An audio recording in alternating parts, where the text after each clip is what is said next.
Good afternoon and welcome to this year's Librarians Virtual Toolkit with the theme Back Together with Readers. My name is Jonathan Davidson and I work for Writing West Midlands, the organisation that manages the West Midlands Readers Network. I'll be hosting this afternoon's event along with my colleague Angela Hickin, who manages the work of the network. Angela, hello. Hello and a very warm welcome to those watching. It's really wonderful to be returning with another Librarians Virtual Toolkit.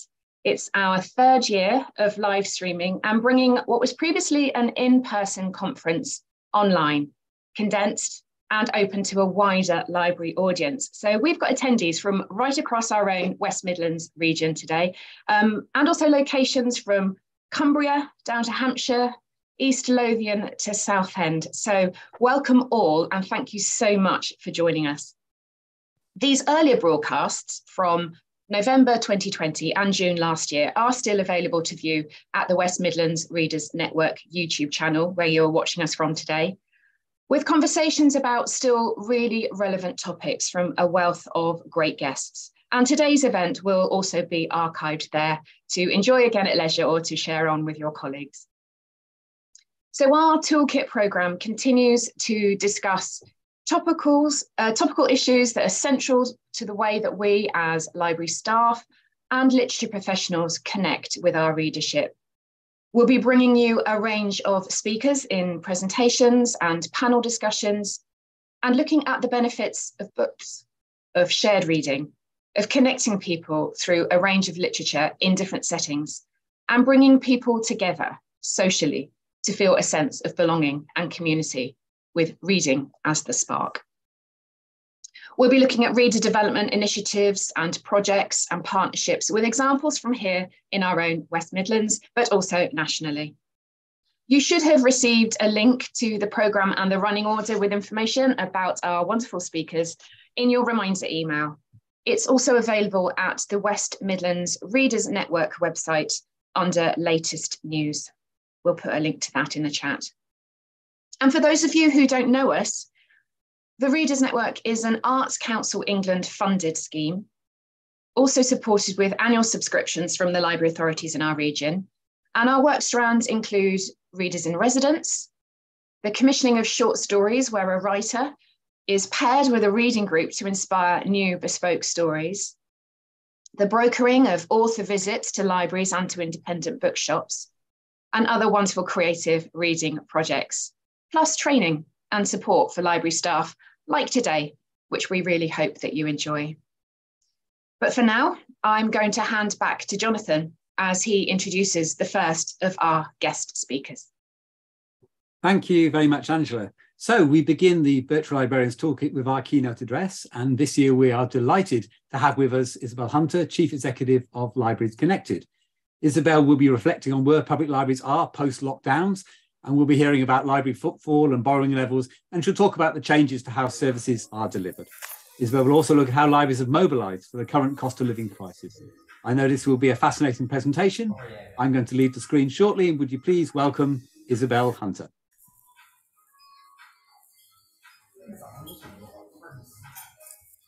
Great. Hello and good afternoon, everybody. First, I just want to apologise because I've been travelling, so I found myself sort of camping in a hotel lobby and my laptop is balanced on a candle holder, so if it crashes off the table halfway through, that's hopefully that's not going to happen. And I'm really delighted that Jonathan invited me to present, because this really is one of my favourite events of the year, and I always go away really recharged and inspired because I've listened to new ideas about reading and writing and all the creativity and enjoyment that comes with that.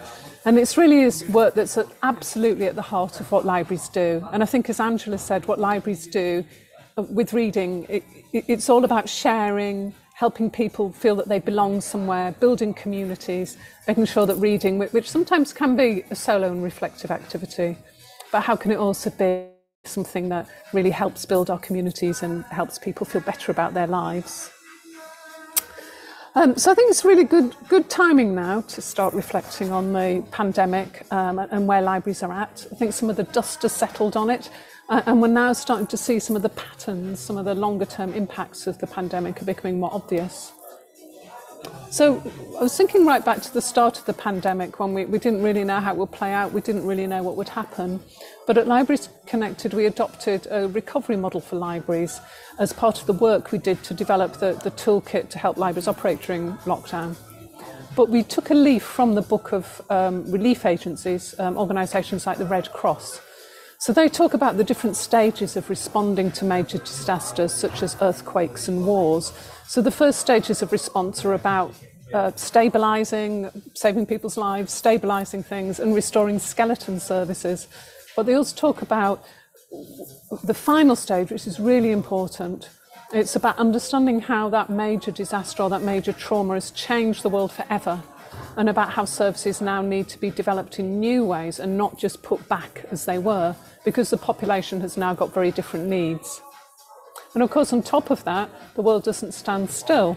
So we've felt like we were hardly out of the pandemic before a new crisis hit, the crisis around the cost of living and the impact of inflation. And that's having ground-shaking consequences for the communities that libraries serve, but also for library services themselves, as we all know that funding is going to be incredibly tight over the next few years. And every time we turn on the radio, we seem to get worse news about public sector funding. So I think it's a period when libraries are really taking stock about where the pandemic's left them, how things have changed, how do they need to develop services differently to operate in this new and equally difficult world that we find ourselves. But one thing that the pandemic did show the world was that libraries can be incredibly innovative, really nimble in how they focus on the needs of their communities and how quickly they can flex to change the way they operate so they're still supporting their communities. So it's been incredible now in this new crisis to see how libraries are responding with that same level of swiftness, and also that, what I find incredibly moving, why I love working with libraries, that absolute determination by people working in libraries that we're here to help our communities. We're really thinking hard about what they need and what can we do to help them. So I'm going to do a bit of the data thing, the science thing now, and we'll have a look at what's happening in libraries post-pandemic. So at Libraries Connected, we run a monthly survey of libraries to track what's happening with footfall and what's happening with libraries activity. So we wanted to see how recovery was going. So I always give a health warning before I talk about this data, because our survey isn't a scientific sample. Because we have a different number of libraries responding every month. It's not a complete survey of all library services, but it is a useful indicator. It can show us some of the trends month by month, and it is really worth looking at.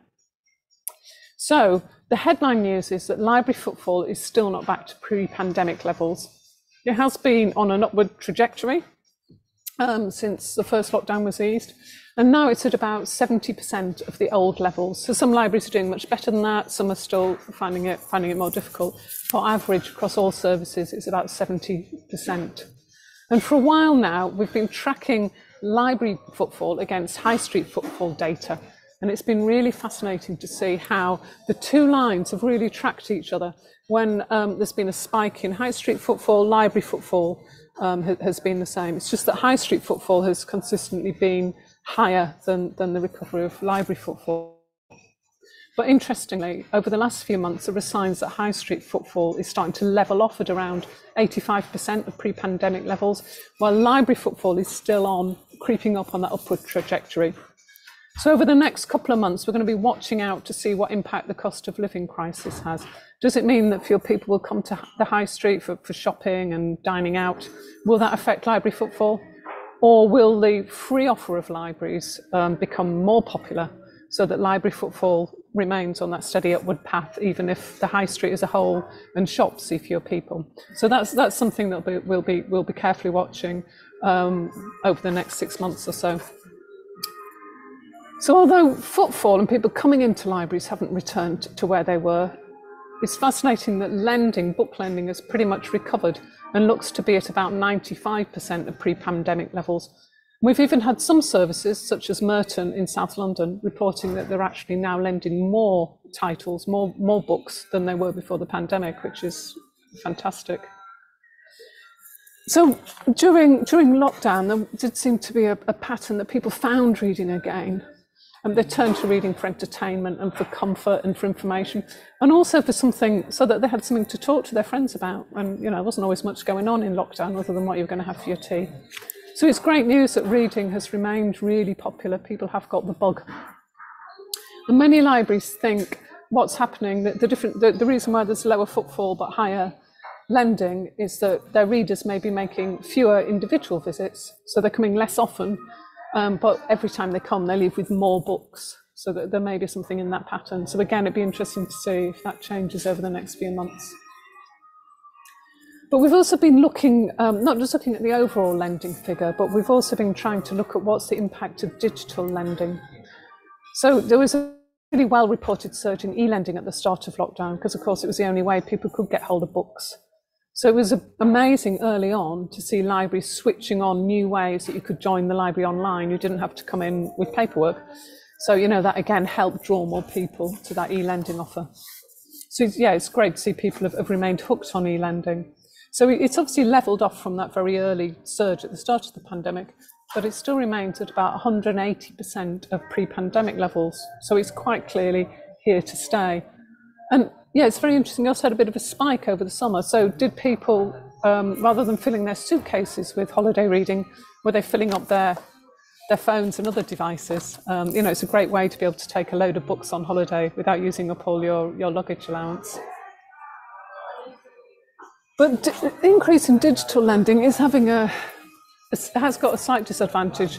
It's got a big impact on costs, because each digital loan tends to be significantly more expensive than a physical loan of a physical book. So the overall cost of lending, to lend the same number of titles, now that more digital lendings happen, the overall cost is going up. And of course, it's still very difficult for libraries to provide a quality digital offer. There just simply aren't the e-licenses available. Publishers don't make them available to libraries, so they don't have the same choice of titles as they do in hard copy. So over the next couple of years, Libraries Connected wants to work with publishers to have a really good discussion at them. From a commercial point of view, how can we encourage your publishers to develop improved e-licensing for libraries, thinking about the costs, thinking about the availability. What we want to do is pitch libraries as local influencers and talk more about how libraries encourage and develop people's reading habits, encouraging people to read more and to read more widely. And of course, having very active and hungry readers can only be good for publishers' bottom lines. And we met with Overdrive a few weeks ago, and they told us they've got some data from library book promotions in America, which show a real impact on specific book sales in Amazon. So there's some data we want to try and get from Overdrive and the other aggregators to see if we can find any of those patterns. But it's not just digital reading, it's also listening and audio that's been another winner in lockdown. And I was looking at the data, so I think it shows it's doubled since last year. So it's really grown through the pandemic and beyond. And the growth is largely in digital audio. Physical audio, it still has a loyal users, it remains a sort of consistent figure, but it's now only about 10% of the total audio borrowing. So I think e-audio is really exciting new ground for libraries. Real potential there is rapidly growing in popularity, and it may well be attracting people who would not think of themselves as avid readers, but they are avid listeners. And of course, there's still lots of people who access the library services from not coming into the building, but through the home library service and through mobile services. And the good news is that home library service numbers seem to be remaining steady. But it may be over the next few years, with an ageing population, we'll see a point where demand, people wanting home library visits, will start to outstrip the ability of the library service to supply it. But interestingly, mobile use has shifted from last year. There was a bit of a spike last autumn, whereas that doesn't seem to have happened this autumn. Maybe, again, work from home patterns have shifted. Maybe more people are now coming into the office, coming into town centres, and finding it easier to get to the libraries rather than having to wait for the mobile to come around. So the final area I want to look at in the sort of pandemic, post-pandemic patterns is events. So during the start of lockdown, it was incredible how quickly libraries did what was called a digital pivot. and how they moved events online. So it was everything initially, I think, with rhyme times, but then also more complex things like book groups and interactive community events. And also what I loved was the way that libraries use these events as a hook to support users to develop digital skills. We can help you learn how to use Zoom, and then you can join the book group or the Internetter. And these digital events have proved really popular. And there's great feedback from library users at how these events help prove structure for those long days in lockdown, entertain them, and also, really importantly, help them feel connected and not alone. But what's really interesting is that as physical events have returned, the numbers attending physically have started to far outstrip the totals attending digital events. So the pattern seems to be there was a high number of digital events with small audiences. There's a lower number of physical events, but they attract a much larger total audience, and that also has an impact on library footfall. When there are more events, you can see the library footfall gets pushed up. So I think this is an area for each library service to analyse in detail and work out where best to put their efforts. How is that pattern playing out for them? Which types of events are best suited digitally? And which types are best suited as in-person events. There's room for both, and I think very interesting to hear Angela reflect on the experience of running this event as an online event, the advantages that can be. So that was a really quick pulling out some of the headline data from our monthly survey. And if you want to find out more about these trends and how we're looking at them, then please do join our monthly data tracking webinars, which are run by my colleague Ian Moore. So I call him our data guy. So he gathers and analyses all the data, and his insights are really fascinating. And at those webinars, he has a bit of discussion with libraries too. So you can really start to think about how your own patterns of use are comparing to the national picture.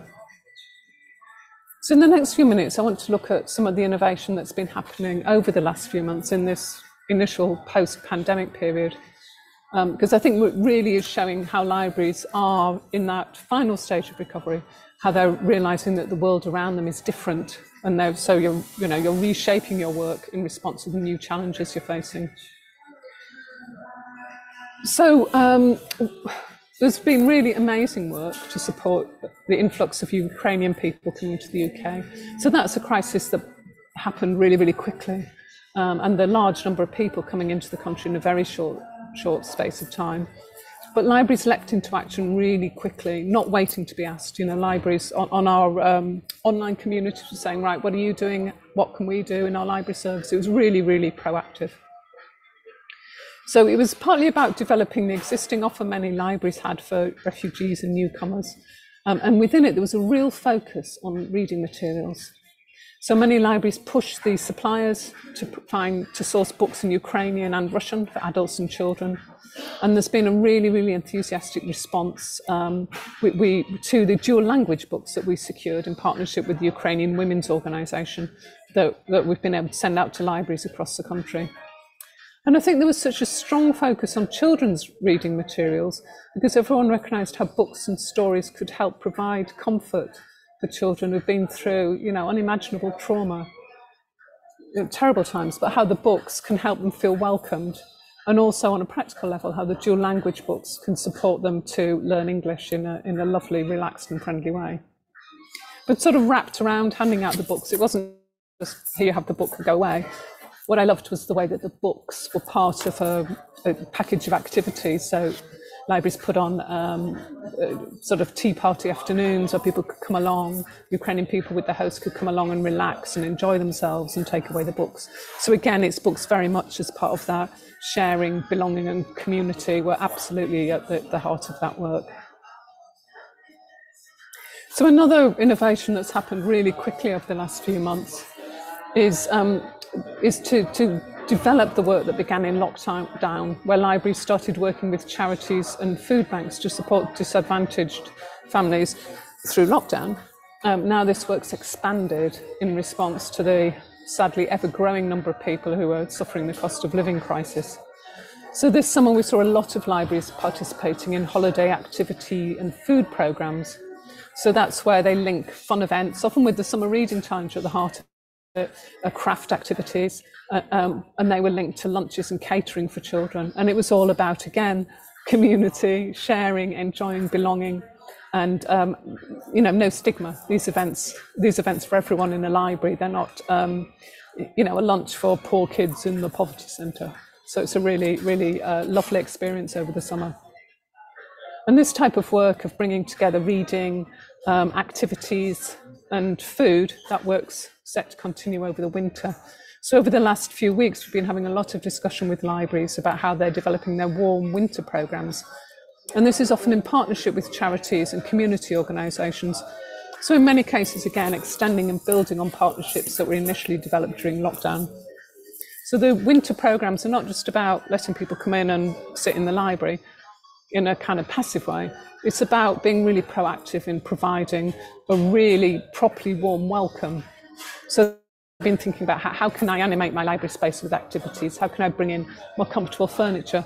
Can we provide hot drinks? And of course, what place do reading and books have? How can people have something lovely to take away with them, or a lovely reading experience in the library? So I'm very interested in work at Hampshire Libraries, where they're going to start a Read Aloud session for adults. So a member of library staff or a volunteer will read aloud. So it was aimed primarily at older residents, maybe whose eyesight make it difficult for them to read, or who may be living at home on their own. It's designed as a lovely communal experience. But I think Hampshire's also wondering if it will become a bit cross-generational, if all sorts of people will join in. That's wonderful, actually, Isabel, because our next session is going to be looking at reading group models, and Read Aloud is one of those. So that's a brilliant chance for us to move on to looking at reading groups. So thank you so much for your valuable overview of where libraries are now, recognising those really important areas of recent growth and innovation, as you pointed there. So thank you so much for your time this afternoon. Thank you for joining us, Isabel.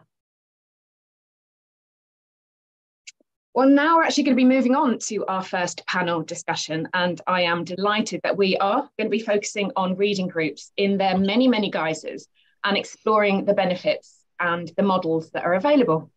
And I am delighted to welcome on my screen my guests today, who are Jackie Hawkins from Sandwell Libraries and Liz Gardner from Staffordshire. Welcome to you both. Thank you. Hello. Thank you. Lovely to have you both with us. In this session, we're actually going to be inviting questions from listeners. So if you have a question, please type it into the live chats in YouTube.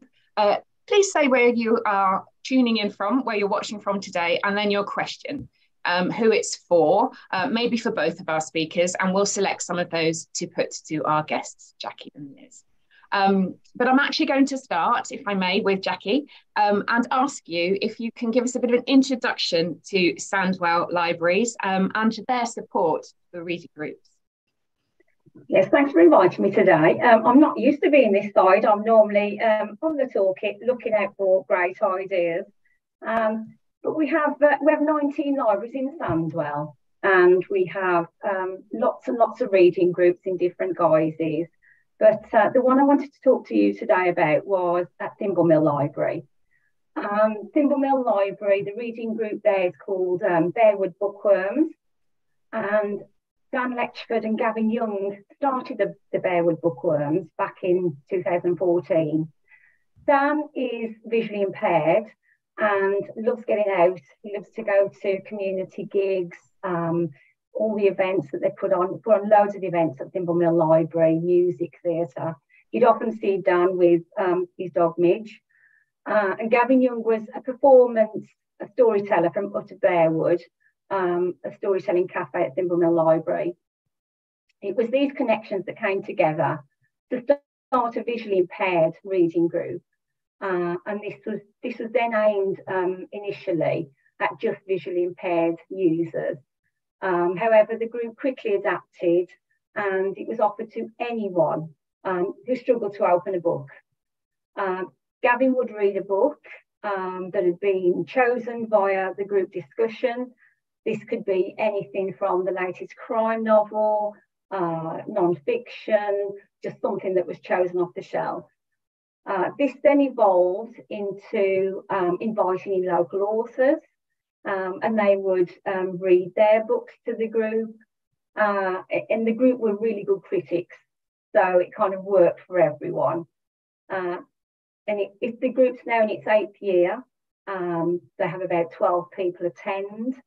And it just, to me, it's just a lovely group that meets. And I've got a quote from Dan's wife, who I think this sums up everything about what reading groups mean to people. Jo says that Dan lives for this group. It's his sanctuary. She would love to move to the coast. However, Dan would never leave because of the friends that he's made through bookworms. The group are well known now all over Bearwood. They go to quizzes together, and they're actually called the Bearwood Bookworms. So to me, that's just everything about what reading groups mean to people. Yeah, encapsulated there, that glowing endorsement. He won't move away from his reading group. Isn't that fantastic? Yeah, I know where I'd rather be. Yeah, I mean, that is loyalty to your library, is it not? Thank you for sharing that example, Jackie. But I know as well that Sandwell support, and I suppose it might be useful to say, sort of differentiate between, when we're talking about reading groups as a whole, that there are library linked groups, aren't there? So those are the ones that maybe the libraries provide space or stock on, and sometimes I suppose staffing as well, though I know that's becoming less and less tenable. And maybe for the classic reading group, and by that I mean a group of people who come together kind of in the library space. They might be self-led groups, but can you tell us about the variety of groups that you've come across? Most of our groups that started over the years did in fact start off as staff-led groups, and it was kind of that coaching the group of how to become a reading group, really, so that you haven't got that one speaker that took over.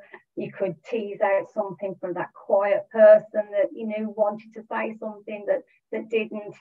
But then, obviously, staffing, all the best. Well, we haven't got that stuff anymore. So these groups did then kind of have that authority that they could meet on their own, and it was just literally that we provided the books. In fact, we've recently done a big thing on social media to say that that we know there are groups everywhere outside of Sandwell that want to meet in the pub or at home, and we'll just provide the books for you or suggestions for you, and that's worked really well for us as well. Yeah, and I'll bring in Liz here if I may as well. We talk about the benefits really to the library service of being supportive of reading groups in their various guises, and the different support levels that they need from a reading group. So can you tell us a little bit of an introduction to Staffordshire Libraries? And we'll come on to Read Aloud a little bit later, but kind of more the general support that you've been given to the reading groups. Yeah, sure. So in Staffordshire, we have 43 static libraries and 2 mobiles. 20 of our libraries are run by the County Council, and the other 23 are community managed with support from the County Council.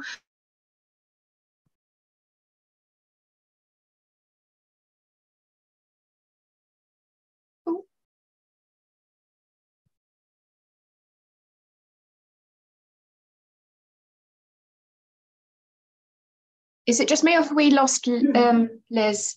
I think so. Oh, that's such a shame. Okay, I'm going to come back to you, Jackie. Okay. if we could just go back to sort of talking about the benefits. So I suppose we talked about that wonderful example of the gentleman who was in his group, but maybe if we can flip that and talk about the benefits to the library service of supporting those groups. What would you say they were about? For me, the thing about the reading groups is obviously reading is normally a solitary activity.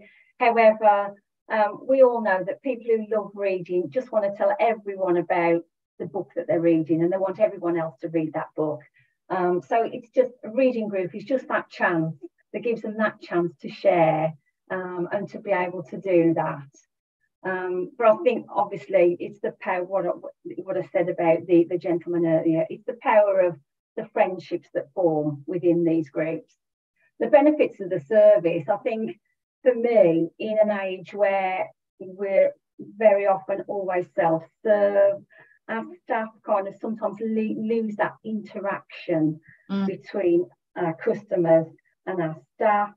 And when it gives staff that chance to interact again about books, our staff can talk about, just ask what they want to read. It gives the staff, builds staff confidence. They talk about books, make suggestions, and also reading groups can act as that critical friend. They can give us ideas on stock and whether we've got our stock correct. Author visits, literature events, and then they also come as a ready-made audience to a lot of our events as well. And if we get our events correct, then hopefully those are our users and they will want to come to them. Yeah, they're like a group that you can sort of go and kind of reflect your ideas and discuss those ideas, and they are a core audience for, I know Sandwell do a wonderful Live in Libraries programme, so they're your core audience, I suppose. I'm just thinking about some of the statistics from the Reading Agency, actually, and I know a lot of people use the Reading Groups for Everyone initiative that's run by the Reading Agency. They circulated a survey amongst 1,000 reading group members, and they found that 84% of members felt more connected to other people because of being part of a reading group. 71% said that their mental well-being was improved. 72% read more since joining a reading group. So kind of as a library advocate then being able to come in, and I mean, I think there's always that thing of you talk about one book, but you signpost to so many other books in the general discussion. So 71% also said they enjoyed reading much more when they got the chance to discuss a book or a text by being part of a group. Sadly, we seem to have lost Liz with her Zoom connection. It's interesting because we were going to look at the Read Aloud model, but I found another model that is almost the converse of the Read Aloud model. And it was when I was looking at Solihull libraries. I don't know if you know this, but the silent reading cafe model. So Solihull Library in their core, they offer a space for an hour in the early evening to indulge in uninterrupted reading.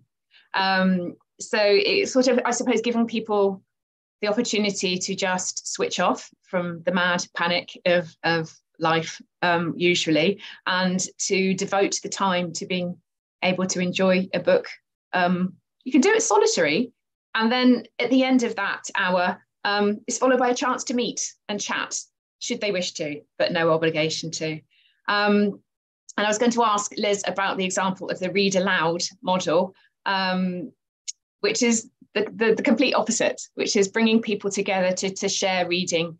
And give a little bit of information there. Read Aloud research shows that participation in shared reading groups is linked to enhanced relaxation, calmness, concentration, quality of life, confidence and self-esteem, as well as feelings of shared community and common purpose. And I think that reflects back to that example that you shared with us at the start, actually, Jackie, and the gentleman and what he got there for the impact of being part of that group. We do have a question from live chats. I wonder if you're going to be able to help us. Dorset libraries are asking, do people charge their groups for getting the stock in for them? I know there are very different models there as well. Sort of either some libraries have a dedicated libraries group reading ticket, don't they? Borrowing card and stock. Jackie, do you supply stock? We supply all the stock for our reading groups.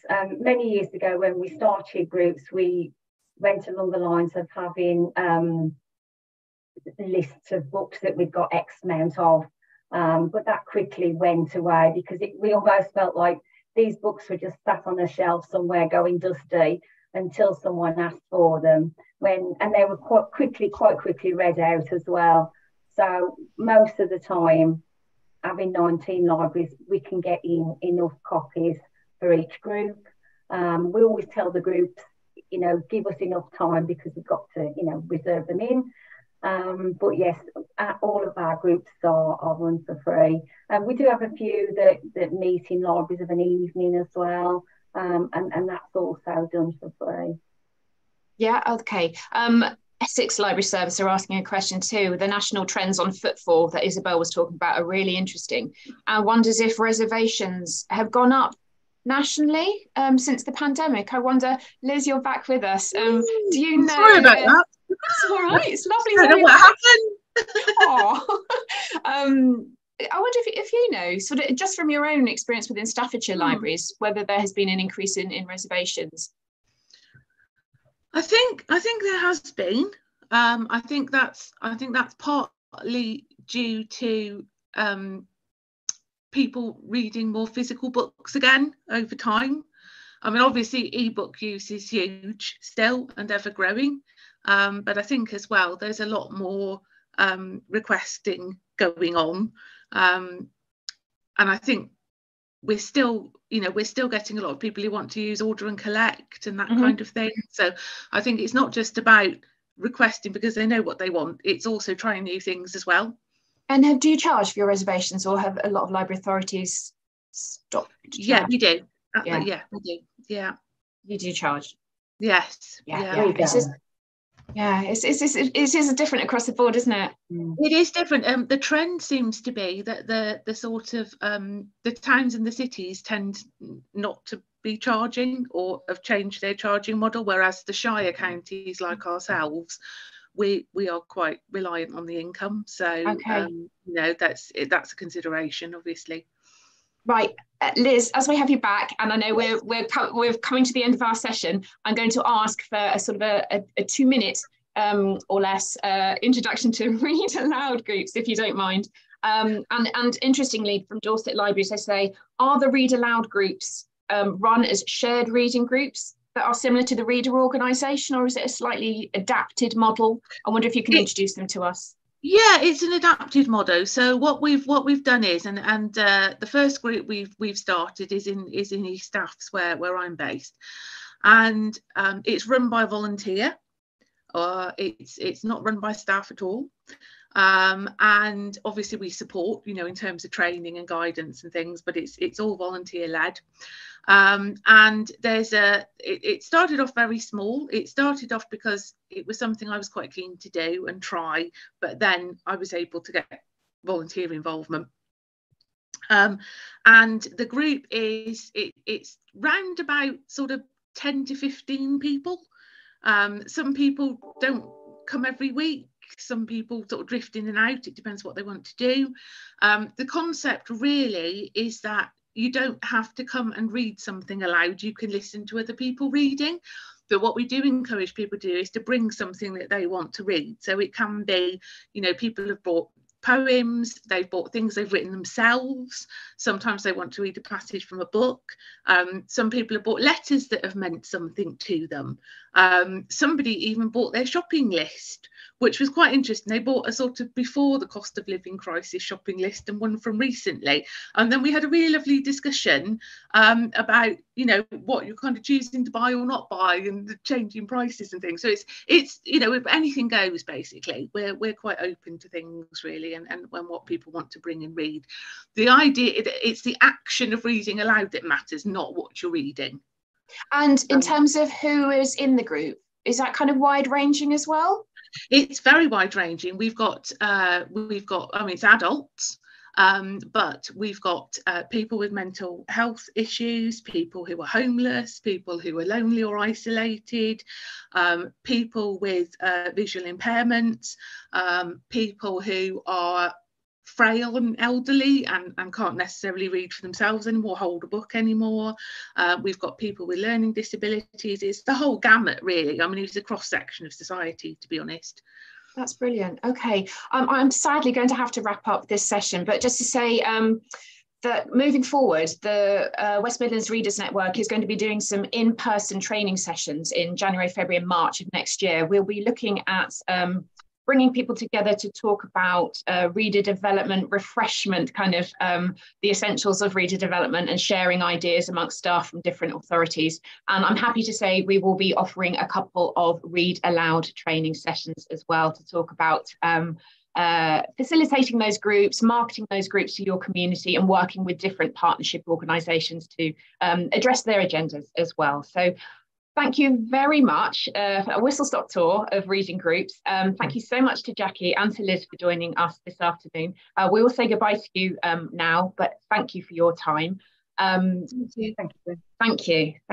And I'm actually going to invite my colleague Jonathan Davison back onto screen so that he can introduce his next panel event. Thank you. Thank you very much, Angela, and thank you again, Jackie and Liz. So our next discussion is entitled Marketing to Readers, and we're going to be joined, even as I speak, by Luke Burton and Jenny McCann. Luke was, until recently, Service Manager for Community Hubs and Libraries for Newcastle City Council, but has just started as Director of Libraries for Arts Council England. Jenny McCann is founder and owner of the Burr Bookshop in Burwood, an independent bookshop focusing on books for children. And should you wish to visit the Burr Bookshop, it is on the border between Sandwell and Birmingham in the West Midlands, and well worth visiting.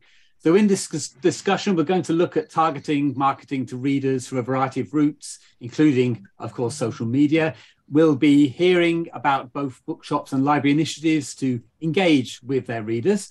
If you have questions, please do put them in the chat, and we'll try to answer some of them later on in the session.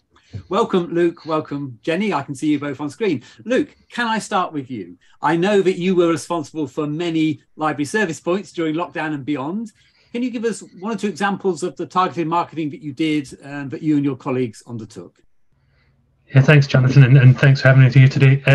Yeah, it was interesting hearing Isabel Hunter speak earlier, and I think it was there's two areas: one about how responding during lockdowns, and then sort of ongoing and lessons learned from that. But there really was something about being fleet of foot for that. So, in terms of the lockdown stuff we did, it was sort of what could we replicate digitally that we were offering in person, and we know that didn't reach all of our members, those who were digitally excluded. There was still issues around that, and we worked with our home delivery service to provide access for those customers. But it was very much about getting story times online, getting rhyme times online. We did digital jigsaws. We opened up the archive and got photographs from the city and zoomed in and said, "Can you tell us where this is?" And we got a bit of competition going around it. So it was the targeting there was really targeting our collections to the as wide as many people to as many people as possible. I think in terms of actually targeted specifically to individuals, that from that we basically set up a TikTok account, and I will freely admit now to not being a native to TikTok. I've seen it and I know what it is, and I'm going to start sounding like my dad in a minute, but we had really skilled colleagues who put a lot of time and effort into creating content that got gave the service that people were used to, so we answered queries, we promoted activities, we advocated for libraries, we showed behind the scenes, and it was fun. It was just fun for people to do. So I think we tried to target the collection during lockdown so that people could access it, and then I think TikTok allowed us to try and get additional reach. We had an item that was returned 63 years late, and we got over 1 million views on that item and that TikTok post, so it really generated a reach that we couldn't have got otherwise. That's wonderful. I too have heard of TikTok, and one day I'll be looking at it. And I imagine that was a very hefty fine that person had to pay. So we've heard a bit about what you did in lockdown, and obviously about TikTok, which of course many of us had heard of already. We were one of the million who were aware of what you were doing. Let me now move on to Jenny to ask you a similar question, Jenny. I know that you are focused on what is happening in your shop. Would you like to say a little bit about the things you've done to get people through the door and hopefully engaging with books and reading? Sure. And I think a lot of these might be similar to the kinds of things libraries do actually as well. So first of all, we have a story time for preschoolers every day at 10:30. Alongside that, we have a sensory or a small world play set up in a tough tray that's in some way linked to the story, and then we prepare a craft. It might just be like it's a simple collage or a colouring in, and we have that on a table at the back. So we have almost, if you do those three things, we kind of have like a 30-minute session. Free for local parents with kind of 0 to 4-year-olds anyway. We host author visits, of course. So we've had many authors, and particularly local authors, come in, read from their books, talk about the process of writing. We've had school visits. We had a string quartet come in and play some music from Carnival of the Animals, because we had some lovely kind of Carnival of the Animals books from the, the Story Orchestra series. We've had theatre groups perform in the shop. We've had Black Country touring in 3 times doing different performances.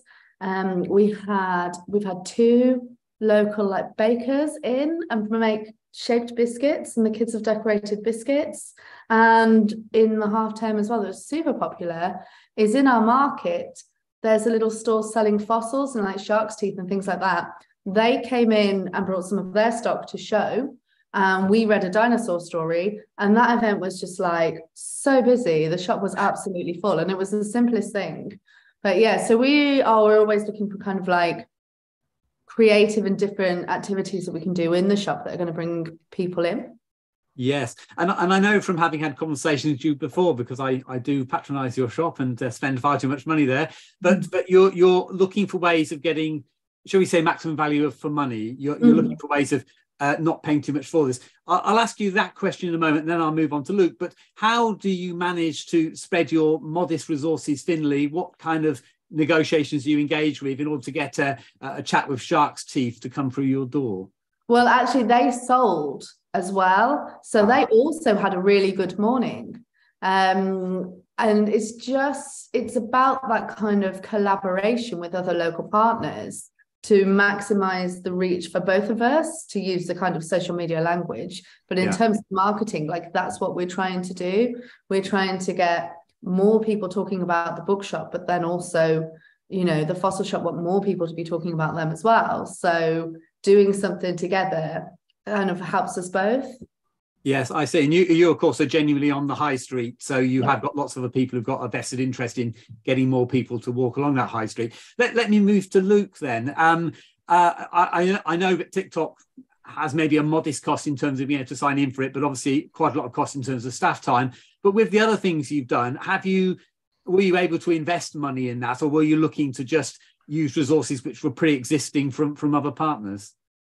I think it was very much about the resource we could use, and I think we were in part reliant on people's interests and skills. Like you say, it's not free to do, but there is a skill in creating some of that content. So I think we had some people who were really proactive who picked up and were really good at sort of cajoling people into doing it. So on some of the posts across different social media channels, you'll see people being strong-armed into doing things, and I think I managed to avoid it most of the time. But I think I think we very much were reliant on people's interest and people's experience and their willingness to kind of give it a try. It was very much more about sort of in kind rather than physical costs. We did buy some systems across the authority, I suppose, to manage multiple accounts, but the real input was around people's time and effort, and it was an element of goodwill, but it was certainly, it came back to us in a much, it was worth the investment, if you like. It wasn't a lot to put in for what we got back in terms of engagement and goodwill. And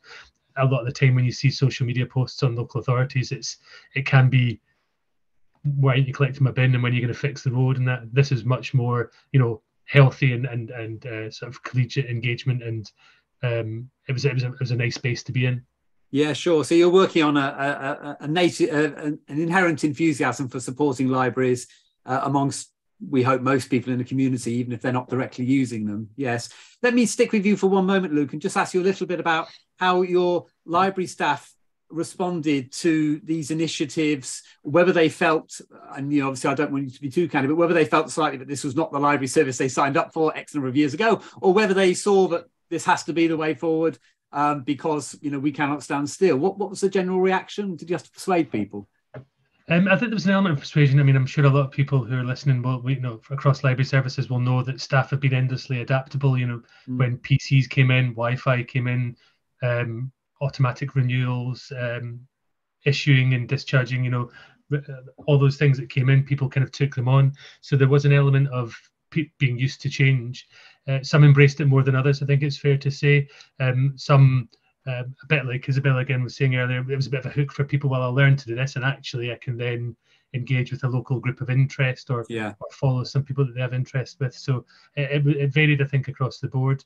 But I think what we tried to do is we tried to give something back. So we said, we're going to ask you to do something, but we'll give you training. So there was, training in how to use things, the type of voice that people use, what kind of things to share, and there was a group of people who were doing that. So I think we always tried to say there's an ask of you, but what you'll get in return is this. But definitely a mixed picture across the board from people who engage in different channels in different ways. Yes, yeah, no, that's fascinating. I mean, we forget, of course, that so many of the skills you develop working within the library sector are transferable skills, either into a future career or transferable into the rest of your life. If you're also running clubs and organisations, or you just want to connect with your family overseas, it's useful to know about these mechanisms. We have had a question from Ruth Cull, which I'm going to come to in a moment. But first, let me ask you, Jamie, a little bit about a similar question, really, about how you moved from being a person who I know had worked as a teacher and then set up a bookshop to being a person who actively has to think every day about marketing your work and getting people to buy. Do you want to say anything about if you've been through a sort of shift in yourself and how you see yourself in your role in your space because of what you've had to experience? Hugely. So when I was a teacher, like, my goal was to have no online presence whatsoever. Of course, I wanted it to be so if you Google my name, nothing came up. And so I was quite successful at that as well. But then that meant that I really was like starting from absolutely nothing, like an internet ghost. And it's been a real process, actually. And I think when I first started, I almost kind of naively thought that, you just kind of, you go on social media and you post some things and people see them and they come to the shop. And that's just not been my experience at all. It's a lot more curated and planned and conscious. And that's been quite a steep learning curve for me, because I had to come from this place of like total anonymity to be more of a like public kind of facing person. And that I found that challenging, and I didn't have confidence to do that for quite a while. But then once I started, it was, once you put yourself out there and you get used to it, it's like anything, it becomes easier. But it definitely was a big Okay. So obviously, I mean, you're very closely associated with your shop because you are there every day. It's open, and I suppose your personality becomes the personality of the shop. Library services, it's maybe slightly more difficult. No one individual library member of staff is going to be the character of the service, but we maybe come back to that in a moment. But let me ask the question we've had from one of our viewers, Ruth Cull, and this is indeed the big question she suggests, which is, how do libraries, and I think bookshops as well, how do we get to the people who would ordinarily just get their books from supermarkets or charity shops, or indeed from a well-known online book retailer? Have either of you, I'll start with Luke, have either of you done anything specifically to encourage people to see beyond that method of engaging with books and instead stop off at the library or the bookshop? Luke, what do you have? Yeah, I mean, that's a really good question. I think that's the holy grail, isn't it? I think if I'd cracked it, I'd be starting my own large consultancy firm, and it would be somewhere. But I mean, I think we have tried and are conscious of that, and conscious that we're competing with so many different channels and so many different organisations with much bigger reach. And I'm sure it's, not to speak for Jenny, but I'm sure it's a more significant challenge there as well for booksellers. And I think from our point of view, it was really, maybe not said it, but how could we piggyback on things? So for example, when Netflix or other providers, BBC, bring out things that are based on a book, how do we then say, well, actually, we've got the book, it's from a book, it's originally from a book, and trying to hook into where you see, Peaky Blinders is maybe as good as ever. Hang on, here's something that if you like this, you might like that. So some of it's back to the original sort of reader inquiry. If someone comes in and said, I read this book, I'd quite like that. It's an extension of that.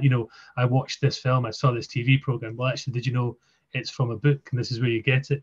So we have tried to sort of tie in with some of the things that are happening in terms of popular culture, what's happening there. We try and tie in with what's happening in the region or locally as well. So the Lindisfarne Gospels are in Newcastle at the moment, and we've got an exhibition that supports that. But also we try to tie into some of the cultural activity that's happening in the region, and then really about trying to spread that message to the networks we've got. So it's difficult. It's a difficult metric to measure how successful we've been, but it's certainly been about how can we kind of put libraries' hands up and say we're involved in that as well, or we're interested in that, and try and hook into those things that people have an interest in a wider sense. Yes. So, I mean, as you were suggesting earlier with the TikTok, it's about, the library says, developing a sort of a character, the person who is always there with some useful information. And if you like this, you might go and ask them what else they've got, and they will say, we've got other things. I'm going to move on to Jenny to ask you to answer that same question. This may indeed be the last answer we have, because we are running rather short of time. But Jenny, I imagine Amazon particularly must be a galling presence, and maybe less so charity shops and supermarkets. But have you got any thoughts about how we can encourage people to step through a bookshop or indeed a library and experience that rather than staying at home clicking? So I have talked about this explicitly in our social media and with my customers before. And I always bring it back to like the cheapest not always being the best value for money. So you buy a book from us, you are buying it generally at the full RRP. And I know a lot of other places are selling them discounted, and really now more, even it's just getting more and more heavily discounted, which makes it more and more challenging. Then they say, well, actually, if you come to us, you get the book, you get a story, you get a conversation, you get personalized recommendations, you get a chat about your child's reading. There's so much more that we can offer. And actually, it is worth £2 or £3, more than £2 or £3. So you're still getting a better deal. Right. And we have got one final question. I'm just going to sneak that in before we go, which is Amanda Kearns has asked about generating income and selling items in libraries. And asked about how do you manage the initial outlay, matching it against potential income. I think I'll just come to Luke about this, about whether you've had that situation where you've considered operating a sort of trading element to what you're doing in libraries, and if so, how do you validate investing money up front in stock and so on? Yeah, so certainly in Newcastle Libraries, there's a shop, and shops are not unusual across library services. Yeah. But also we were in the lucky position to have a publishing house in-house as well. So we had a team, Timebridge Publishing, who publish local, mainly often non-fiction historical titles, but some fiction as well. And that was certainly one that generated, paid for itself, but a bit like back to Jenny's point as well, it provided that additional bit of recommendations of wider access. Certainly in terms of the content that we bought, again, it was about over a period of time learning what were the things that sold and what was people were interested in. And then again, they were tied into various things that were happening. So the Great North Run happens, and we have products that are related to that. Lindisfarne Gospels, we have products related to that. Yeah. Christmas, Halloween, those kind of things. So obviously there is an initial outlay, but again, it was more about building that stock and understanding what was the popular item. So like I say, we were lucky to have a very small team, but very dedicated team who were sort of the trading part and the publishing part of the business, of the organization. Wonderful, wonderful. Well, we may be finished with the observation, of course, that those who are borrowers are also buyers, and people don't mind mixing the two experiences in whatever place they might be in, be it a library or a bookshop. And I suppose in a way, in a library, you're borrowing some of the, in a bookshop, you're borrowing some of the booksellers' time, but hopefully buying some of the booksellers' books. We're going to have to finish our discussion here. We could have answered many more questions, I know. Thank you so much, Jenny, and thank you, Luke, for sharing a brief insight. And for those of you listening or watching, if you haven't yet followed Newcastle City Libraries or indeed the Burr Bookshop on various social media platforms, please do so immediately. And if you are passing either of those locations, I'm sure you'll enjoy dropping in and seeing what they do. So thank you again, Jenny, Luke. I'll let you see yourselves out as I prepare to introduce our next session. Thank you. Thank you. Thank you. Bye-bye. So our next session is our first pre-recorded element, and we are delighted to offer the premiere of a new film showcasing a stock selection made by disability activist Emily Brenshie and the T.S. Eliot Poetry Prize nominated poet Daniel Sluman, who is also a disabled writer. So they introduce in this film a carefully researched selection of poetry titles by disabled writers, useful for readers groups, but also useful for individual readers. And the film is a collaboration between Nine Arches Press and the West Midlands Readers Network, and we do hope that you enjoy it.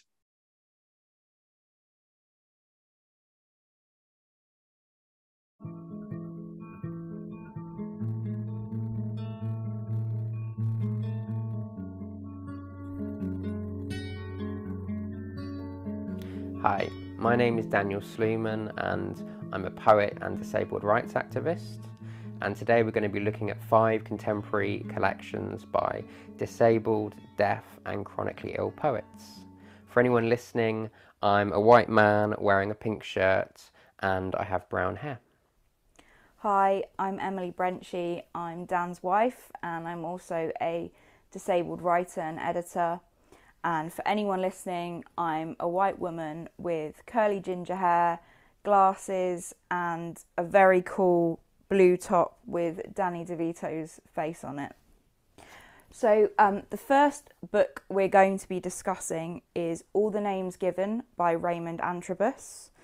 For a cover description, we have a white background with a canvas texture, a detailed black and white sketch of an arm and hand with a wedding band on it. On top is gold text with the title All the Names Given and the writer Raymond Antrobus.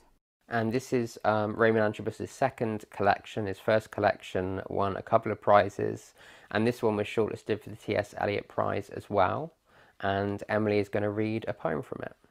It's on page 10 if you have a copy, and it's called On Touch.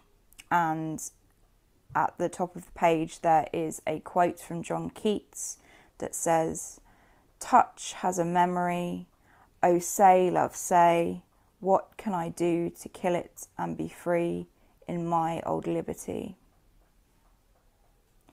Salute to the touches of teachers, dentists and therapists who untangle us from their chairs.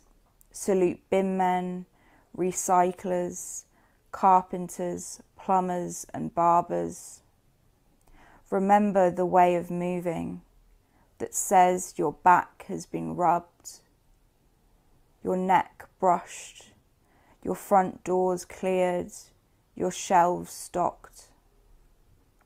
Now you have nothing but long sides and hedges and a sudden memory of your first teacher crush, Miss Walker, touching your curls, saying she liked it like that, soft and short on the sides. You wanted the world in that shape forever. For years you always got the same trim from the same barber, which became its own intimacy. You rub your hands over your own spiky head. Remember your barber ready to gown you. Fold your ears back and run razors around your sides so someone you want would touch you later. Raymond's really interesting in that he's one of the few poets we're going to talk about today who he's had children's books published, and he's working on a poetry album, and he's really used a lot of different forms to explore deafness. There's a great interview in The Guardian where he says, I believe it's deafness is an experience, not a trauma. Yeah. And that experience really runs through this whole collection. Like Emily said, it's quite accessible and person-centered, and in that way it's easy to really get into the experiences that the Raymond's talking about.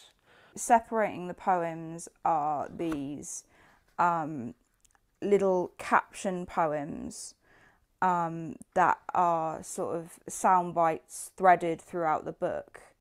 And what would you say the significance of those are?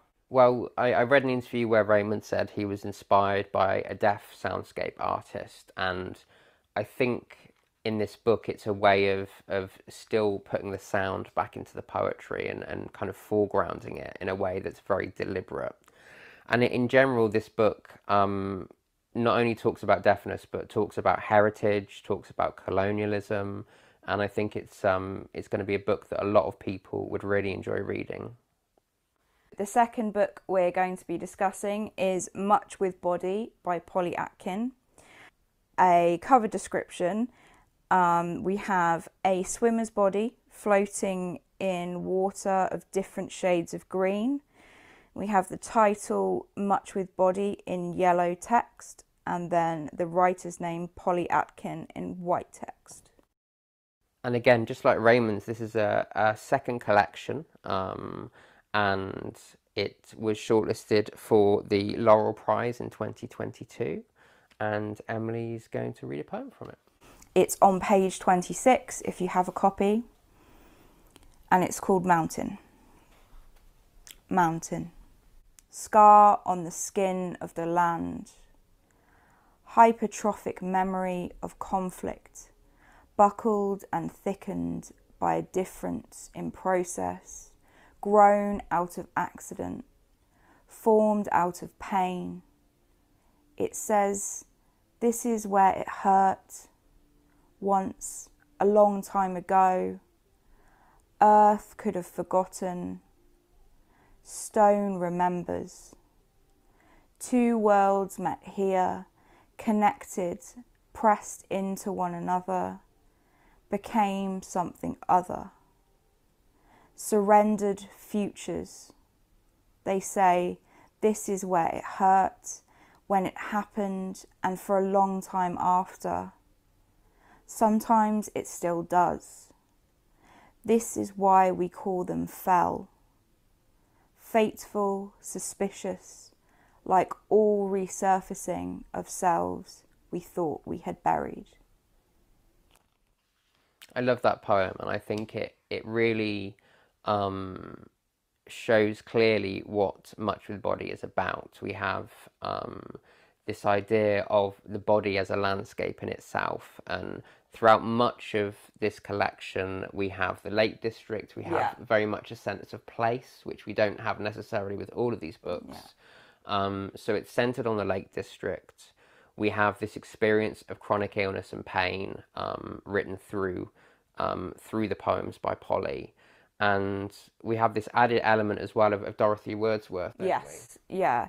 So Dorothy Wordsworth also had a chronic illness, and Polly's previous book was based on her. Yeah, she's got another book out that is based on the diaries or memoirs of Dorothy Wordsworth, but we have this linking of Dorothy's experience and Polly's that really not only shows pain, but I think it shows the gendered idea of pain, the idea of the woman in chronic pain, which is often not believed of by a typically male medical community. And I think that aspect of this book makes it really interesting and makes it a really good one to read.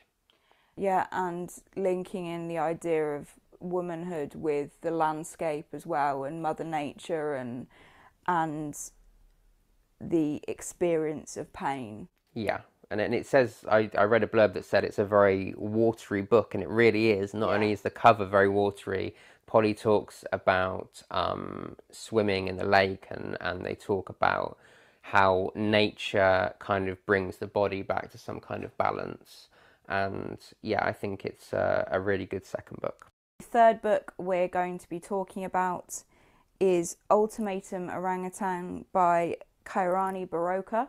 For a cover description, we have a very abstract collage of different images in purple and black. There's a landscape in the background, an agricultural vehicle, and a hand held up towards the vehicle. And Kairani Baroka is with Nine Arches Press, and this is their second collection, and it was shortlisted for the Barbellion Prize. So this poem I'm going to read from now is on page 41, and its title is Gives Me a Pass. In an Airbnb room converted from a closet, a day in Vancouver tires me so. I sink into sleep, only to emerge with the jolt of consciousness, a feeling distinct. It's been with me before. Someone sitting on the edge of my bed, looking gently at the startled face, and at the same moment I realise I'd forgotten to take my nightly medicines, without which I might wake in agony.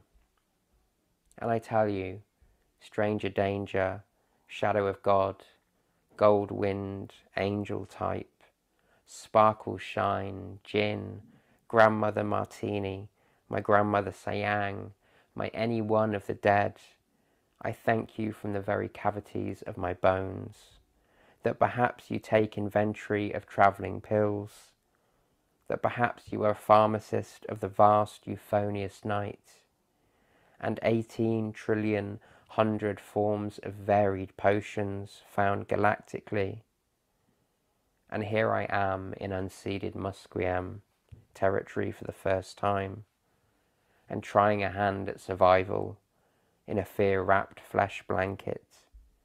And you think, what an amateur. And I hope you know, I fully agree. I love that poem. That fear-wrapped flesh blanket is just such a great line. And what I love about this collection in general is the way they intertwine ideas of colonialism with personal pain and the body and bodily experience. In general, this book, I mean, it was shortlisted for a prize that's specifically about disabled experience, and there is a lyrical kind of surrealism about this work that is very different from the previous two books we've talked about. And Kairani Baraka uses a number of different forms in this book as well. And like Emily said, we're talking about colonialism, and we're talking about the climate change crisis that we're in at the moment. And that's really present in this book. So if that's an area that you're interested in anyway, or a type of poetry that you'd like to get into, this is going to be a really good read. Yeah.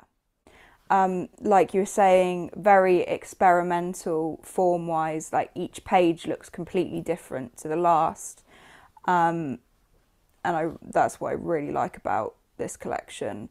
So again, if you're interested in reading contemporary poetry but having a bit more breadth of experience in one book, then this is a really good one. The next book we're going to be discussing is Void Studies by Rachel Boast. Very simple cover description with this one. It's a plain cream coloured cover with a black border around the edge, and the title Void Studies in red text and the poet's name in black text. This is Rachel's, I believe, their second book, and they've had another one released since then, but we thought this would be a really significant one to talk about. It was published in 2016 and shortlisted for the T.S. Eliot Prize in 2017, and it was published by Picador. This next poem I'm going to read is Coda, Lost Poem, and that's from page 61 of Void Studies. From the other side of the river, softening into that hour when the scent is released like wine, left to breathe on a mirrored tabletop, it looks as though I have the right idea, sitting on the boat, reading a book, but it's not so. I keep on with the task of rewriting the lost poem that turned mirrors into water and moonlight into mirrors and water into all manner and forms of forgetfulness. The book is merely a cover. Inside it, the slow work of love, errata of desire, something written over what is written there. This one is really based on a very specific idea, and that's that the French symbolist poet Arthur Rimbaud had this idea of writing tone poems, essentially, and writing poems as musical etudes and not as typical confessional or more accessible kind of poetry that we've maybe talked about today.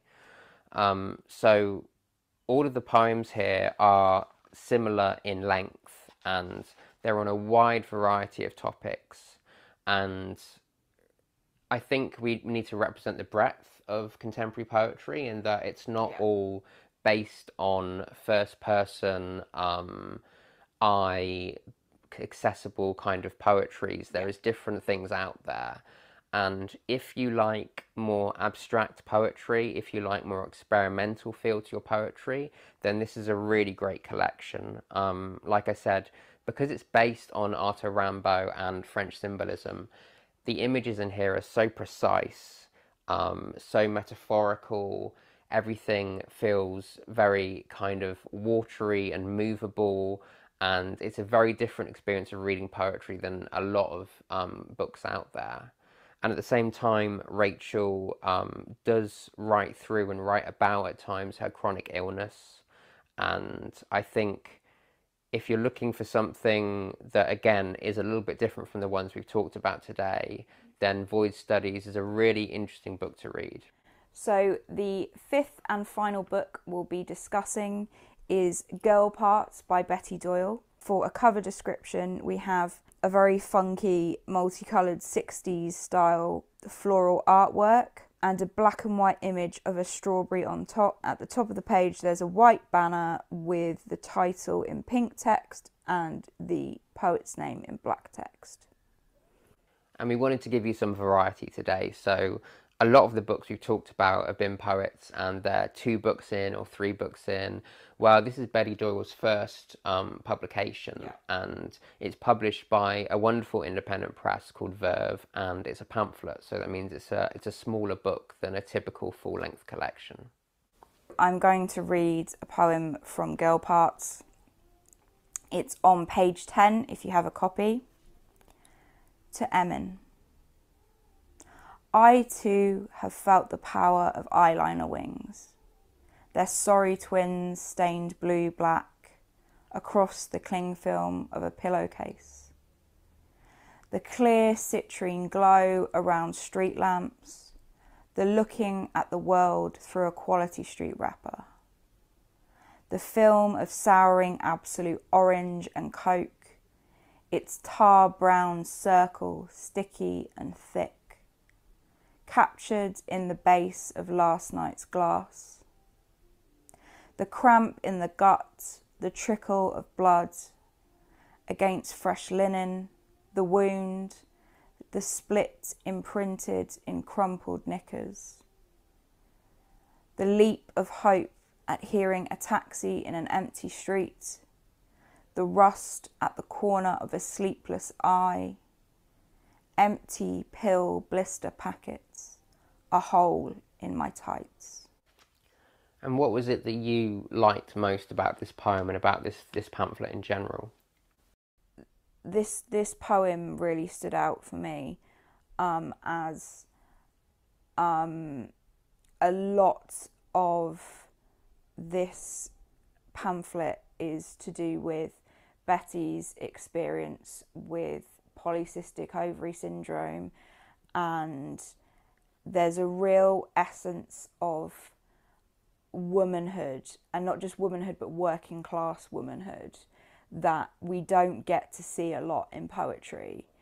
And again, that's what makes it so accessible, a bit like Raymond's, in that if you haven't necessarily been into poetry and you're looking to get into poetry, this is a really good place to start. Yeah. And there was, I saw either a blurb or a review talking about how women's bodies in this book are marked and signified, and it talks not only about the personal experience that Betty has and Betty's drawn on from other people, but it talks more broadly culturally about what it means to be a woman and what it means to have a condition or to be ill or to be disabled, because I think it's a very different thing, and it's a very particular thing that is really explored in this book. So that's 5 contemporary books by deaf, disabled and chronically ill poets, and I really hope that there's something in there that you enjoy and something that you can read yourself or start a reading group maybe. And the only thing left to say is thank you very much for listening and watching us today.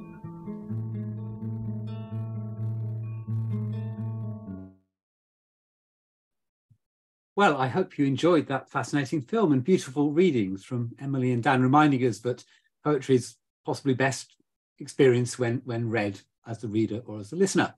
Now we come to our next session, which is a discussion about creating a dementia-friendly reading service. I'm going to be joined by Mandy Ross and Terry Heath. Mandy is a poet, writer, editor and literature activist based in the West Midlands, and Terry is a librarian working for Staffordshire Libraries and Arts Services. And in this session, we're going to look at how literature activity is incorporated into working with people living with dementia. We'll be using, as one particular example, a regional project that Mandy ran and working with Terry and Staffordshire Libraries, but we'll also look at the wider picture of this important topic. As ever, if you'd like to ask some questions, please put them in the chat and hopefully we'll answer them later on in the session. Welcome both of you. Welcome Terry, welcome Mandy to our screens. Hello. Mandy, I'm going to start with you, basically to ask you to very briefly explain the project you're involved in and your role in it. And obviously I'll be asking Terry to do a similar response from the library's point of view. But Mandy, over to you. Yeah, sure. Well, I was invited by Poetry on Loan to work with library services, both in Shropshire and in Staffordshire, to deliver some sessions with care home residents who would mostly, I was told, have dementia. And I was thinking and drawing on previous experience about how to engage, how to make sure that people would find a way to connect. And I've done quite a lot of this kind of work. And my strategy is always to try to bring in as many different ways of inviting connection. So the theme that was suggested was skills, work and memories, which feels like a really broad invitation that everyone will have something to draw on. And I brought a range of household items. I brought measuring spoons, and I brought shoe polish and a shoe brush which will smell and will be tactile, and all sorts of other household things. And I brought a range of poems, that some of which I thought would be familiar, some of which might be less familiar but might invite engagement, and some songs that I thought we might draw on if we could, and thinking of different ways to invite people to draw out their memories, to converse, and to do some writing in response, which I always like to do as well. And just before I move on to Terry to ask about how the library service contributed to this and was important for it, what was the response? What was the experience of working in those homes in that way? It was great. It was really moving to see people sort of finding their way into memory. So the first woman, so I unbundled this bundle of artifacts, and the first woman picked up a domestic decorating paintbrush, and it turned out she had been what she found the term was a freehand paintress in the potteries. And wow. She talked about the skilled work that she'd done. She said it wasn't this kind of paintbrush, it was a fine paintbrush, human hair. She'd used real gold paint to do edging. And she started us off, and then the other women also found their object and their memories. Some were more reticent, some were more ready to talk. And also, I didn't mention, I always bring some kind of anthology of familiar poems, because everyone will find something in there. And she did this. The woman who started us off requested "When You Are Old" later in the session. It was such a moving moment, I thought, for her to find that and request it.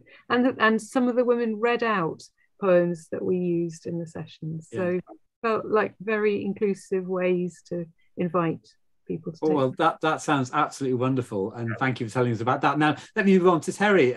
Obviously libraries are a place where memories are captured, but at the same time somebody not knowing the sector might suggest that perhaps people with dementia would have no engagement with libraries anymore because they've lost that kind of that drive to consume through books and so on. What did the library service do? Why were you interested in working with Mandy and Poetry on Loan? Well, first of all, I'd just like to say what a wonderful event it was. I think Mandy was absolutely superb as a practitioner, and you know, it's an incredibly moving session. And the activity worker produced a case study as well, which, you know, we need to share with people afterwards, because it's really incredible, some of the words that she put down in this case study, which is now shared across all these particular homes, because it is part of a chain actually. But there's many ways why libraries wanted to be involved, really, because we know the value of books and reading. It's well documented as supporting health and well-being, and particularly during COVID and lockdown. So we just saw this as an opportunity to sort of build on that, some of that work, and to continue that strand of work. And I think really from a library point of view as well, it's promoting both the reading and health universal library offers that we support. There's a range of library offers, as you know, produced by the Libraries Connected, but I think in this particular case, the reading and the health ones were, it was a great way to promote those ones. It gave us an opportunity to increase the library profile within our communities, really, too. Great opportunity to partner up with lots of health organisations such as Public Health, Health Education England, the local NHS trusts, the NHS librarians as well, and we can use those opportunities to promote our Reading Well collections, particularly Reading Well for dementia, and also for those people that subscribe to the Reading Friends programme through the Reading Agency. Some wonderful toolkits in there that you can use as well. They're very versatile. I think also, sadly, it's a growing audience with and it gives us an opportunity really for libraries to demonstrate the difference that we can make to people's lives. It's estimated by 2025 that 1 million people will be suffering or living with dementia, I should say, by 2025, and 800,000 people acting as carers, acting as carers who are friends and family members, and they'll be their primary carers. So there's some opportunities for joined up work there, I think, having sort of combined sessions for people living with dementia and the carers really. I think at a corporate level, it helps us to support the wider objectives of the local authorities and showcase what we can do in libraries to our stakeholders. But I think above all, it's such a hugely positive experience for all involved. As library staff, we get to witness the first-hand impact that books and reading can have on those living with dementia. So yeah, it's just a really, really great experience. Wonderful. I haven't stopped shouting about distance. Well, it's really good to hear you being so open about the fact that it is just a wonderful pleasure to help people directly in this way, and but you as libraries have absolutely got the tools to do that, and so many other places wouldn't be able to offer it. And I noticed, of course, that you did possibly correct my language about not suffering from but experiencing and living with, and of course, as we develop our understanding, we also develop the way we use the language, because even these subtle changes are kind of important. Now I'm gonna come back to Mandy now, but the question I'm going to ask Mandy you might also want to answer it in due course, Terry, which is, Mandy, I know you have worked with people living with dementia for a number of years. I imagine there was a point where you hadn't done that, and suddenly you were faced with working with somebody who had this form of memory loss. Would you like to say a little bit about how you cope with that, what you've learnt, and whether you had any feelings of anxiety when you were suddenly with somebody who was working in that way? And before you answer, can I just remind people watching, if you would like to drop a question into the chat, we will try and answer those shortly. But back to you, Mandy. Well, I think Terry was spot on, really, in that the work that we can do can bring pleasure. And I think if you approach it in that spirit, then I think that reading poetry together it's just such an easy way to connect. And whether people are verbal or not, they might hear the rhythm, it might just bring something familiar back. It might link with song and music. So yes, I guess there would be nerves about it, but I'd also had the experience of working in a general care home where people had attended with physical disability and with dementia, and working, as I started with lots of different ways in.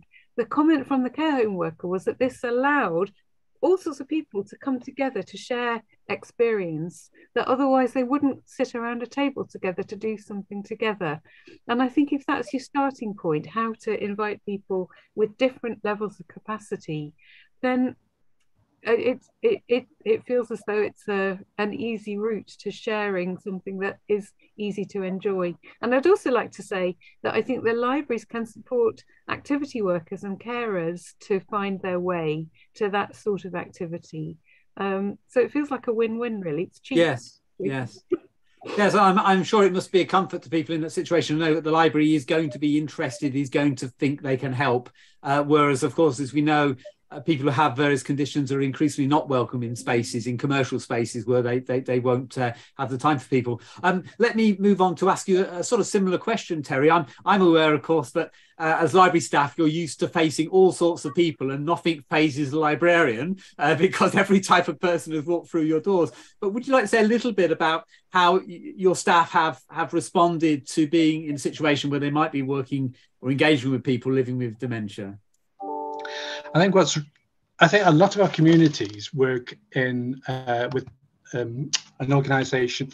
So they set up dementia-friendly communities within our local areas, and I think libraries are sort of key members of those groups, really. And within those groups, you're looking at ways in which you're almost putting yourself in the shoes of somebody living with dementia. So getting that sort of feel for how they must react in certain circumstances. And they provide toolkits for businesses and services to allow them to adapt their services to make them more dementia friendly. So we've had a little bit of learning, really. I've also done a little bit of work in care homes in the past, not quite the same as what we did with Mandy. So I know that it's really key to get the activity workers and the case workers involved in and understanding the individuals that you're working with, because they are all different. They're all different levels of dementia. Most of our programs tend to be with people in the early stages of dementia, but you can still do some really quite productive work with people in the middle stages of dementia as well. So it's understanding that setup, getting that setup right, the environment right, where you're going to hold your session. Make sure the numbers are not too big, so everybody has an opportunity to contribute. Making sure that your sort of sitting arrangements are suitable. You've got people sitting next to one another that actually get on with one another, like one another. So there's no bickering partway through the session. But again, that's where you need to be getting the advice and the support from the activity workers. Yes. Well, sorry, carry on, Terry. I was just going to say, but if you do a little bit of research across the country, there's some amazing work going on in libraries, using books and reading and different tools, reminiscence boxes, to work with clients in care homes and hospital wards. So again, there's by doing your research, I think you start to feel a little bit more prepared for these sessions. Yes. And there's some really great work going around the country. Just a few examples: Norfolk with their loneliness project, Telford have something similar. Wakefield Library has had a total refurb and is now completely dementia friendly because they've taken the advice of the dementia friendly communities. So yeah, lots going on. I sense a slight culture shift, I hope, in that perhaps so many of us are realizing that we are going to come into contact with dementia, either through people we love who start to experience it, or indeed through ourselves. And we possibly want to prepare a world which will be more accepting of us. We do have a question, which I'm going to offer to both of you. Before I do, I'd just like to observe, of course, that where Mandy was talking about the physical items she gathered together, and we forget that setting up these sessions can be fun. But just like it was at school when you asked to bring things in, so staff can bring things in. And even as Mandy showed the tin of polish, I was reminded of the aroma and the fact that my shoes are sadly lacking in such an aroma. So this is something where we can be creative on a small scale, but creative and see almost immediately the response from the people who are trying to serve. Anyway, let me give you a question which we've had from Anna McMahon. She says, I found a great appetite with older library customers in general to discuss favourite books from childhood. And I wonder if you've ever used children's books with dementia groups. And I'm going to add to that a little question of my own about whether would be any value in actually bringing together groups of children who perhaps are involved in creative writing themselves and groups of older people perhaps experiencing dementia. If I go to Mandy first to answer that double question, and then we'll move on to Terry. Yeah, I think Terry and I were talking before the session about that quote from T.S. Eliot about time present and time past. I mean, that's my dad had dementia, and that was my experience, that his time, he was always in the present moment, but the present moment expanded to include his memories. And so, yeah, I often use The Owl and the Pussycat, and that brings forward often suggestions of other poems that might have been recited in the family in childhood. And I don't see why children's books shouldn't work in the same way.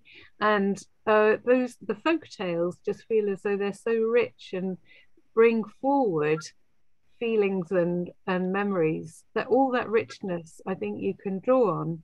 What was the second part of the question? Well, the second point was about whether it would ever be possible to work with children who are perhaps involved in creative writing or creative reading alongside adults experiencing dementia, whether that would work or whether that would be too complicated a process. I'll let you answer that first, Mandy, then move on to Terry. Yeah, I think it would need some thinking about, but I think intergenerational links are so important and increasingly rare.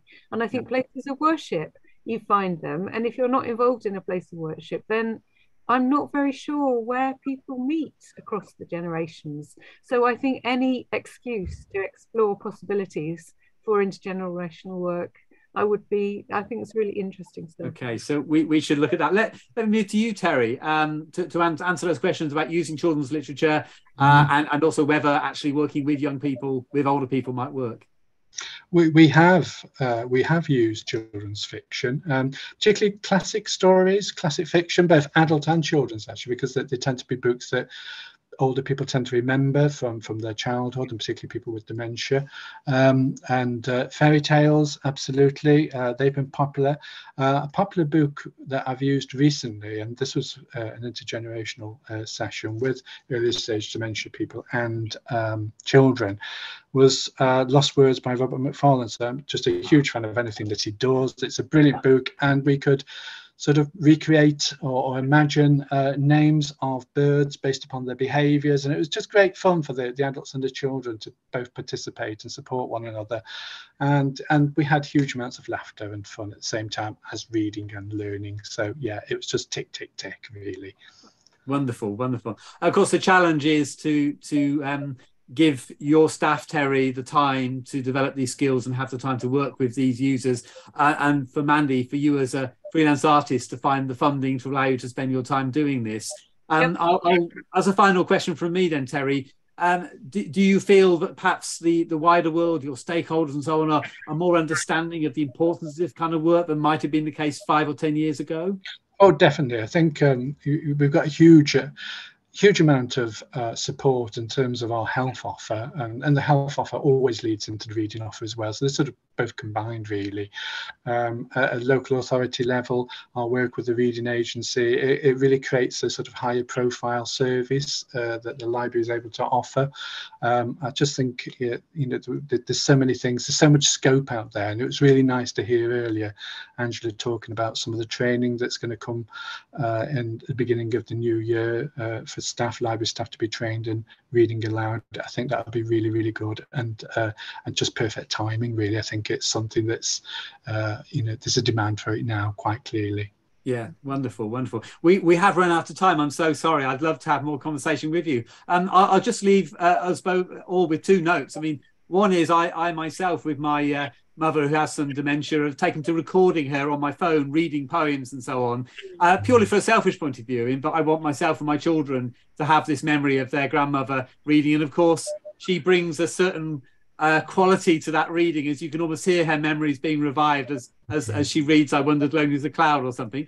And my final comment is we can look forward in the future to We're Going on a Bear Hunt being the poem that triggers us, perhaps in our generation, when we're in our later years. So something which I'm sure Michael Rosen would be entirely in favour of.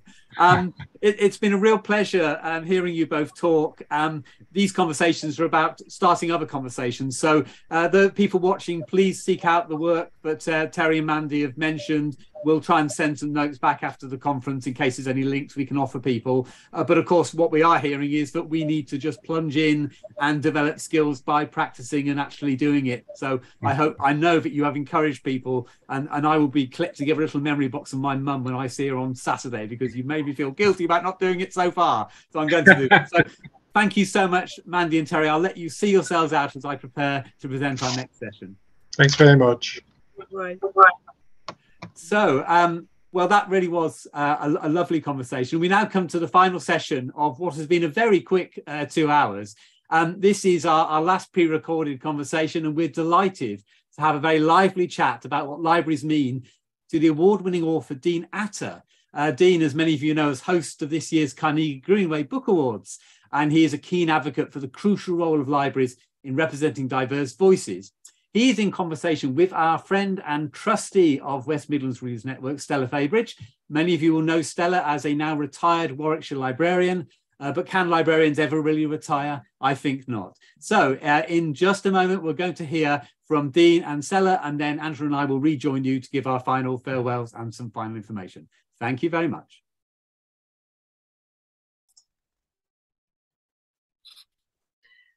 Well, hello everyone. My name's Stella Theebridge. I retired from Warwickshire Libraries at the end of 2020 and was heavily involved in the public libraries there with the reader development services, as well as managing their school's library service. I'm now a trustee of the West Midlands Readers Network, and I'm delighted to bring you a conversation in that capacity with Dean Atter. If Dean's name is not familiar to you, it will be hopefully much more so in about 20 minutes' time. So Dean is going to start by reading a very pertinent poem from his poetry collection, which was published just last month in September. We'll then speak more about his journey as a poet, his writing generally, and his interest in libraries. So Dean, lovely to have you with us, and over to you to read the poem you've chosen.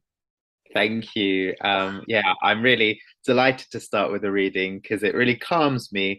I feel like when I've read a poem, then I can like feel more kind of grounded in the fact that I've got a reason to be here and I've got a reason to talk to you. Because sometimes without actually sharing a bit of my work, I'm like, if they don't know who I am, will they know that I can write? So this is called How to Be a Poet, and it's from There Is Still Love Here. And it's the second poem in the collection, and it's my kind of tongue-in-cheek advice to anyone who wants to be a poet. How to be a poet. When your mum loves you unconditionally, say, "Mother, your love is so cliche." Seek rejection, relate to roadkill, let life crash into you. Embrace the pain of others when you have none of your own. Write poems on your phone, be at one with technology and at odds with nature. Be a natural disaster, but blame society. Be a contradiction, take your time to rush. Hurry up and wait. Do average things, but expect to be great.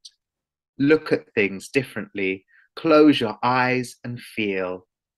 Stand out in the sun and pretend to be a flower. See all people as flowers. Try and fail to be the sun. Blame your mum, blame your dad, blame everything you never had. Don't rhyme without reason. Don't hang on to the pencil shavings of life. Refuse to stay sharp. Keep writing. Thank you. Oh, thank you, Dean. That's so wonderful. I love the apparent opposites here. And I don't know whether I should use the word oxymoron, but that's exactly what it is, isn't it?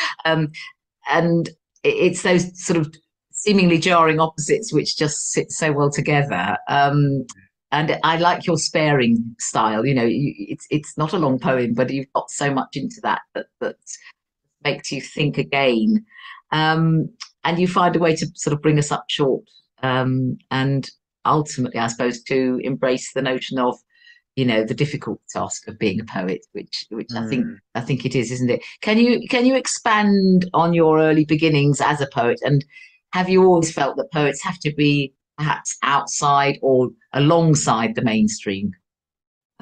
My early experience of being a poet was writing for myself in the first instance, and kind of writing about things that I wasn't able to talk to anyone about. So for example, like my dad not being around, I used to be quite upset about that, and I wrote lots of poems about that, and I didn't feel like it was something I could kind of talk to my mum about because I thought she'd feel like I was saying she wasn't enough. So I wrote poems about that. Being mixed race, I wrote about my kind of identity in terms of race, but also I wrote about my sexuality. When I was a teenager, I was kind of figuring out that I was gay, and I wrote about my feelings, my crushes, and again, I don't want to show that to anyone. So a lot of my poetry was very private. It was like a diary, and as I kind of grew in confidence, I'd show a few friends, and by the time I was like 17, I was going to open mic nights and actually performing my poems in front of strangers. And I don't know what possessed me, but I just went for it. And it was a case of no turning back after that. And I really got kind of invigorated going to these like open mic events, whether they were in libraries or cafes. I would find them and go along and read a poem and just get a buzz out of people like making sounds of recognition. As at poetry events, you get people going, or like clicking along or clapping at the end is the most traditional. But it was, all just so great to just share, your feelings, your thoughts, the things that you wanted at first to keep private, but then you actually wanted to kind of like share because you wanted to know if other people felt this way, if they had these experiences, and you found a lot of common ground with people. So spoken word poetry and open mics was kind of really where I found myself. And there was events in many libraries that I've been to, Brixton Library, Kensington Library, in London, and I just found myself feeling really at home there, and finding that these kind of spaces were just available to me, and they were spaces, especially when I was younger, that I could go to because they weren't bars, that so there was no kind of age restriction to who could go.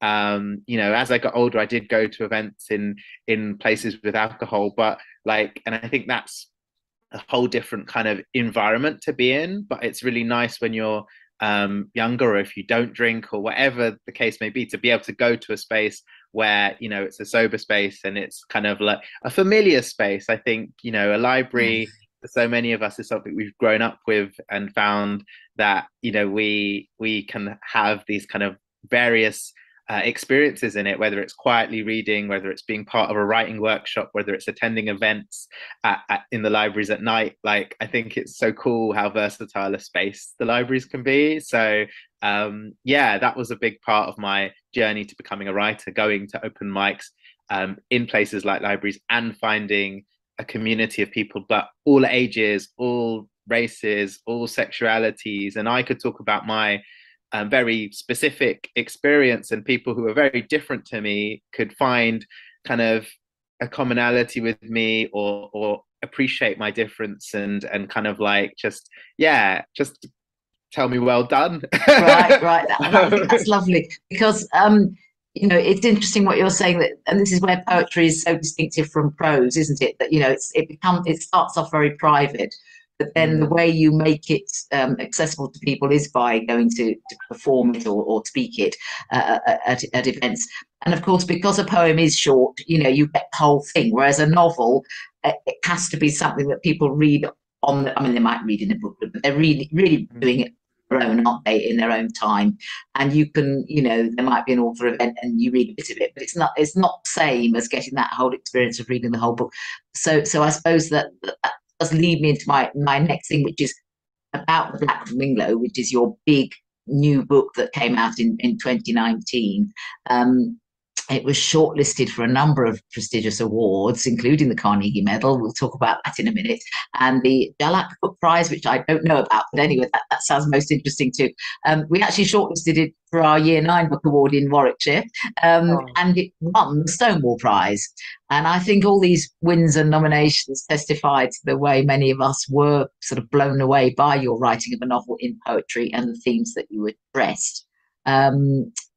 There will be comparisons with someone like Sarah Crossan, but I think that's just the format. I don't think in any sense that it's the same book, even though it's written in a similar way through poetry. And I don't see why anyone should compare things, particularly because most books are written in prose. So so what? The fact that it's written in poetry is different. But I think the fact that people will read a novel that doesn't just flow in the same way as poetry is very as prose is very interesting, because if you said to a teenager read that, they'll go, oh, but when they realize how readable and how compelling it is in the poetry format, it's a completely different thing. I just wanted, before we talk about it, to just read a few of the critics, because in the new book you've actually got praise for the Black Flamingo by various people, and the comments are things like fresh and enriching, deeply involving, a powerful coming of age story, the book I wish I had when I was younger. And that is really important. Is it the one that spoke about the issues this person was facing? A celebration of difference. But I think it's the fact that people say things like it's involving. The comments about your writing are that people do react to it and relate to it and get something from it, I think, more than they do with a lot of prose. Because, and I don't know whether that's the format or what. Do you want to talk about that a bit, about why you wrote it, you know, a novel in poetry, if you like, and why you think that's perhaps a better medium for what you were trying to get across?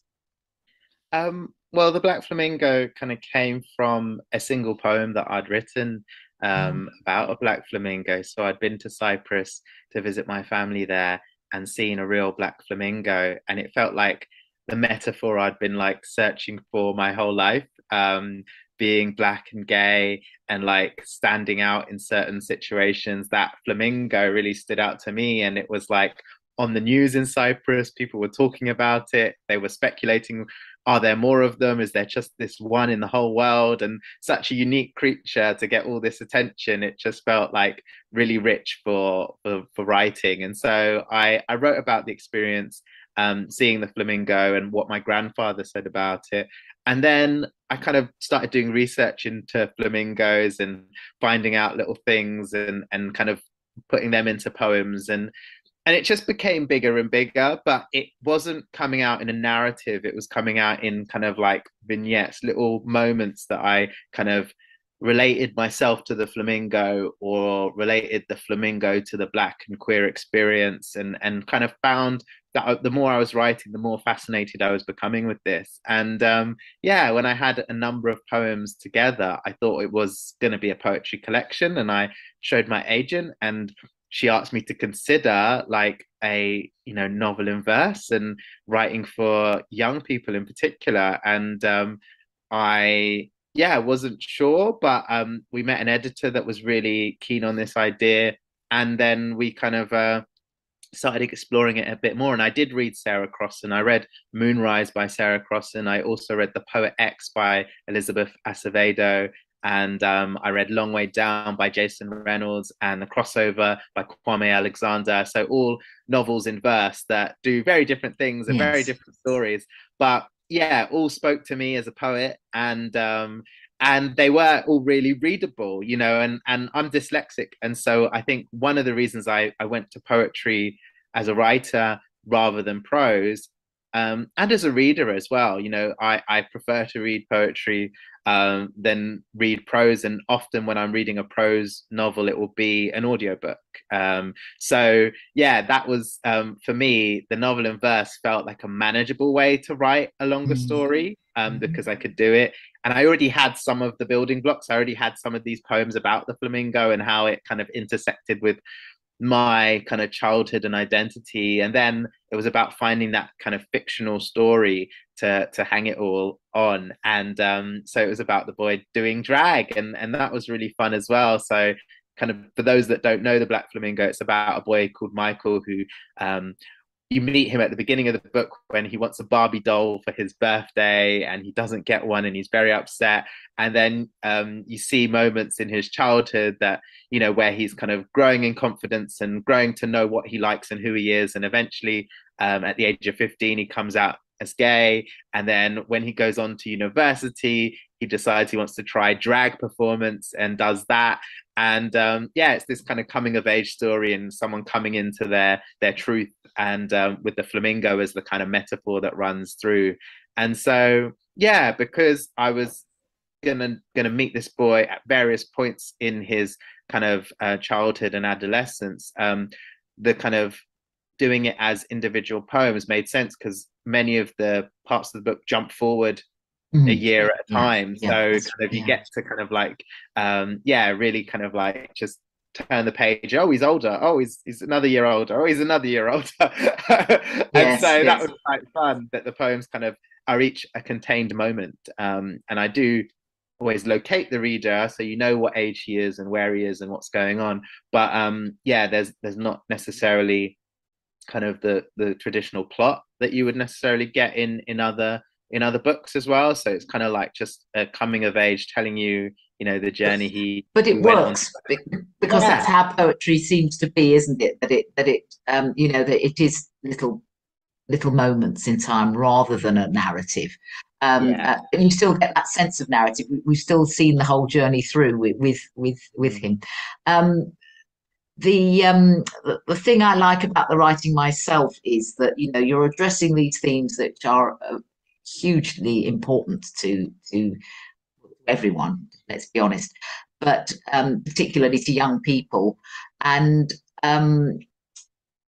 in that sort of moment, you're not being grim. You know, so many books for young adults are sort of, oh, you know, they're issues based, and it's all worthy, but sometimes it gets a bit much, you know, and yet you feel at the end of this that it's a positive take. It's a loving sort of take on the whole situation, and I think there's a lovely word on your new poetry collection which says that you have a most tender, passionate, and powerful voice, and I think that's a wonderful combination of adjectives, because that's how it comes across in all the writing you've done so far, and I think there's that sense of hope and love in there, you know, rather than just being, oh, you know, I want to put this across to people who may not be familiar with how people feel, you know, growing up. It's much more. This is manageable, this is doable, this is important, and this is how it is, you know, and that's how it comes to me. Do you want to say any more in the light of the new poetry collection, which I keep sort of showing as well, and you know, the book about Kareem, Mac and Kareem? Do you want to say something about those, and about, you know, your sort of poetry voice, if you like? Yeah, I think my poetry voice in my young adult fiction is definitely trying to be a reassuring one, but also to reassure people it's okay not to have all the answers. Yes. And it's okay to make mistakes, and it's okay to kind of change your mind, because I feel like a lot of us, you know, young people or not so young people, feel like we have to know the answers, we have to say the right thing, we have to kind of be up to date with everything, and it's hard. And so I try and kind of be really empathetic both to my characters and to my readers, in the sense that, you know, we're all coming at this from different understandings, different experiences. And so I think my voice is gentle, and my voice is kind of empathetic, and but there will be those kind of like harsh, kind of cutting moments occasionally, because, you know, that's kind of sometimes how it is, you know, even with myself. Like, I can be really kind and compassionate, but to myself, and then I can have that really critical voice in my head that tells me something, and I can be like that with the people I love too. And I wanted to show the kind of multiplicity of kind of relationships. So I think the relationships in all my books, the fiction and the poetry, I always show there's some tension there. Even if everyone's trying their best, even if everyone's like coming at it with love, you still make mistakes, you still upset people, you still put your foot in it sometimes. And so it's about, you know, forgiveness and compassion and understanding. And also I try to err on the side of, you know, hope and optimism. And so, like, one of the opening lines, or the opening line of The Black Flamingo, is "This book is a fairy tale," because I have seen lots of tragic stories about being Black and queer. I've seen a lot of really harrowing, depressing things, and those things are true, and those things do happen. But I also want to offer an alternative. I also want to offer, you know, the best case scenario, or the kind of the situation where the young person is supported and loved and encouraged, and you know, so those things are really important to me, to represent that there will be people that understand you, there will be people that support you, you will find your tribe, and you will, you know, and you will find your own strength and self-love, and that's kind of a big part of my own poetry and my own journey as well. So I think the YA gives me an opportunity, as, you know, an adult, to look back at being a teenager and think about, you know, the lessons I learned and what I'd like to share with young people. And I do it through characters, but a lot of it is still self-reflection. And then my poetry kind of looks at where I'm at now, I guess, you know, and where I'm still growing and still learning and still putting my foot in it sometimes, and still kind of finding things hard, but persevering. And so yeah, I try to kind of like use these different mediums for different things, but I think it's particularly special for me to have the opportunity to write for young people, knowing that, you know, when I was a young person, we had Section 28, which meant that we wouldn't have LGBT books in the library, and teachers wouldn't be able to talk to us positively about any of these identities. And that's really heartbreaking when I think back to it, and also when I think of many places in the world, like, you know, even America, where there's book bannings, and libraries and schools not able to stock certain books, mine included, in many parts of America. So I'm not taking for granted what we have, because that can be taken away with new legislation, with a change of, you know, opinion. Absolutely. You know? and it can happen so quickly, can't it? Because you know, we're seeing that, yes, with these awful sort of bannings, the situation with, you know, drag queen story times, you know, horrendous things going on, and librarians suddenly, you know, in the firing line. And there's always been moments like that all the way through, with particular books or with particular people around, you know, who just decide that, or groups that decide they're not going to accept something. But we have to be vigilant, because the mood can change so quickly, can't it? And it really does bother me. Yes. So we're very conscious of that. I think we need to move on, because I'm conscious of time now. Okay. And I do want to get on to something around your view of libraries and how they can work, and also your views on the Carnegie Award itself, because you actually hosted it, didn't you? And you were the Shadower's Choice. Whoa. For Black Flamingo. So you know, that's really important, because Shadower's Choice, if people don't know that, they'd probably do in with our audience here today. But the Shadower's Choice is the choice of the young people for their award for the Carnegie Medal, not the choice of the panel that judge it. So you know, I think that's a wonderful endorsement of your writing, that you've got that. You want to say a bit about Carnegie, and then a bit about libraries in general, before we finish with something, you know, permanent again at the end? Yeah, I mean, the medals are fantastic, and I think any writer illustrator would be so honored to receive that kind of acknowledgement. And just being shortlisted brings so much attention to your work. You get to do these great interviews, you get to have resources made about your book, and you get to kind of connect with all the other kind of shortlisted authors as well, and all the schools that are doing Shadower's Choice, and you get to see the wonderful responses they make to your book. And I really yeah, when I was seeing the responses, I was getting a really good feeling about the Shadower's Choice, because I was thinking the young people have responded so well to this, because they were going up online, and they were being shared with me, like written and kind of drawn responses to the Black Flamingo. And I just felt like, wow, like this is so lovely, the way the young people were engaging with it.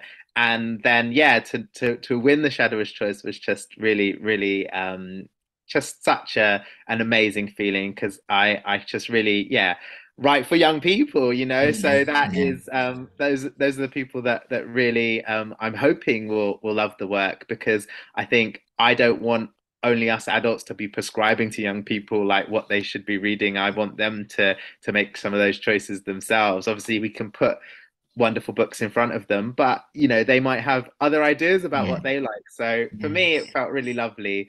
And then to be asked back to host the awards was such a huge honor, and just really just great to see how it all works behind the scenes, to have a bit more of a understanding of the amazing team that makes it all happen, to see all the hard work that goes into putting together the awards and everything around it. And then to meet some of the young people and librarians, and just feel the excitement and just love for books. It's just so great to be in a space where everyone's just so excited about stories and, you know, what they can do for young people. And you can tell it's not just the young people that benefit. It's the teachers, it's the librarians, it's everyone that works around it, because these stories mean something to all of us, you know. I was really like loving all the picture books. Like I got sent all the books, and like I was just like, I've got nieces, and so I love reading picture books to them, but also me and my partner were reading them before I handed them on to my nieces because we love picture books too. And I Yeah. just think it goes to show, you know, picture books, graphic novels, like they are for all of us. And I think we think those are for young people, and then we move on to kind of prose and non-illustrated books, and that isn't the case. Like we can No, enjoy no. any And type I of do, book at yes, any age. yeah. I do think that I often have said this because having worked with, you know, young people and doing book awards for young people, that we read all the books, you know, and so many times I've said, I wish adults are reading this, because they just assume it's for young adults and they don't read it. And yet actually there are so many really good books out there that ought to be adult books as well, you know, get them reading too. Fantastic. So what about libraries then? And you know, how libraries and librarians, because you've got a sort of captive audience here, you know, how should they be bringing writers and readers together more, perhaps, and encouraging, you know, writers to get their message across, if you like? Well, as a writer, I can only see that librarians are doing a fantastic job. You know, I love every time I get invited to a library, whether it's an online visit or an in-person. It's just such an honor, because the librarians are like so enthusiastic. It's just so great. School libraries are so important, and I think that's, you know, the real thing. We need to protect all libraries, you know, in the community, but in schools in particular, I just think we need to make sure that they stay, you know, that we have them and that we fight for them, because I think young people use the library in so many ways: for books, for, you know, access to space to do homework, you know, for a safe space, you know, for the young people that don't want to be out and about the school corridor or the playground at lunchtime. Absolutely. You know, for the LGBT group to meet there, you know, for the amazing displays. And they don't just show young people, oh, here's some books. They show young people that you matter. Like if you've made a display for Black History Month or for LGBT History Month, like, or for any other minority group, like it shows them you matter to us here at this school or in this library. We are giving you center stage for this time. And I think that just really means a lot to the readers and to the writers whose books might be included in those displays too. So I think things like that make a huge difference. And I think we need, you know, knowledgeable, you know, experienced librarians. I think that is so important. And I think, you know, where we're seeing libraries kind of like handed over to the community, I really applaud communities that take that on, but I also think we definitely need trained professional librarians in those spaces. So I think that's something that's you know, really important to kind of like keep pushing for and fighting for, and kind of not let us be kind of steamrolled over and just say, well, they're still open, so what are you complaining about? And it's not just about them being open, it's about them being well resourced and having, you know, the trained professionals there to look after the books and keep replenishing the stock and making sure that, you know, that we get the communities and get what they really deserve, you know, that kind of expert experience. It is that what we call it's like curating in a museum. It's curation of the stock, isn't it? That's so important, and getting it out to the right people. I'm going to have to move us on to the last bit, because I know you're going to read us a bit from the Black Flamingo, and I would love that as your sort of ending of our session. So thank you very much, and you know, over to you for a poem from the Black Flamingo. Okay, so this poem is called I Come From, and it goes like this. I come from shepherd's pie and Sunday roast, jerk chicken and stuffed vine leaves. I come from traveling through my taste buds but loving where I live. I come from a home that some would call broken. I come from DIY that never got done. I come from waiting by the phone for him to call. I come from waving the white flag to loneliness. I come from the rainbow flag and the Union Jack. I come from a British passport and an ever-ready suitcase. I come from jet fuel and fresh coconut water. I come from crossing oceans to find myself. I come from deep issues and shallow solutions. I come from a limited vocabulary, but an unrestricted imagination. I come from a decent education and a marvelous mother. I come from being given permission to dream, but choosing to wake up instead. I come from wherever I lay my head. I come from unanswered questions and unread books, unnoticed effort and undelivered apologies and thanks. I come from who I trust and who I have left. I come from last year, and I don't notice how I've changed. I come from looking in the mirror and looking online to find myself. I come from stories, myths, legends, and folk tales. I come from lullabies and pop songs, hip hop and poetry. I come from griots, grandmothers, and her storytellers. I come from published words and stranger smiles. I come from my own pen, but I see people torn apart like paper, each a story or a poem that never made it into a book. Thank you so much. That's really powerful. And thank you to everyone for listening today, and enjoy the rest of your day, everybody. Goodbye.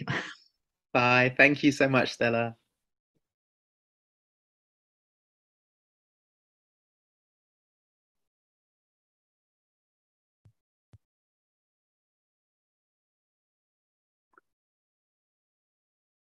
Thank you so much. It's been really lovely to listen to that conversation between Stella and Dean Asher.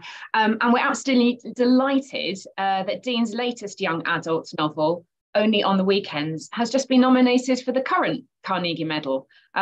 It's great to hear as well the impact of the prize has already had on Dean, with I hope this book is very familiar to you now out there. As I say, he had that for the Shadowers Prize winning, and lovely to hear Dean's advocacy for libraries and the skills of the library staff. We really hope that you've enjoyed our presentation, our panels, and our pre-recorded features this afternoon. The film of the toolkit will be posted here on YouTube a little later for you to enjoy and to share with colleagues as well. And also the Reader Introduction to Disability Poetry, that as a separate 20-minute film resource, we'll post that as well on this YouTube channel.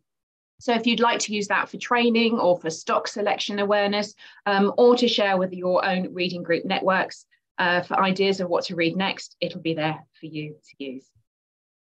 Now, if you think that any question from the session has remained unanswered, or if you've thought of one since, we're really happy for you to get in touch with us. And our email is on the West Midlands Readers Network website, where you can find out again about our projects and the range of work that we do. So thank you very much for your company this afternoon. And I'm just going to hand back over to Jonathan for final thanks and farewell. Thank you very much. And now for my very brief thanks to the trustees of West Midlands Readers Network, who are so vital to our work, and to the public library authorities of the region who support us as well. And we're very grateful to Arts Council England for their funding, advice and guidance. And of course, our thanks to all our speakers and panellists, and to those of you who have joined in by both watching and also asking questions and being part of what I think has been a very important conversation. And finally, thanks to my colleagues, Liv, Emma, Fatima and Katie, and to my co-host Angela, who have enabled this event to proceed so very smoothly. So it is now time for us to leave. Thank you very much, and I wish you all a very good afternoon.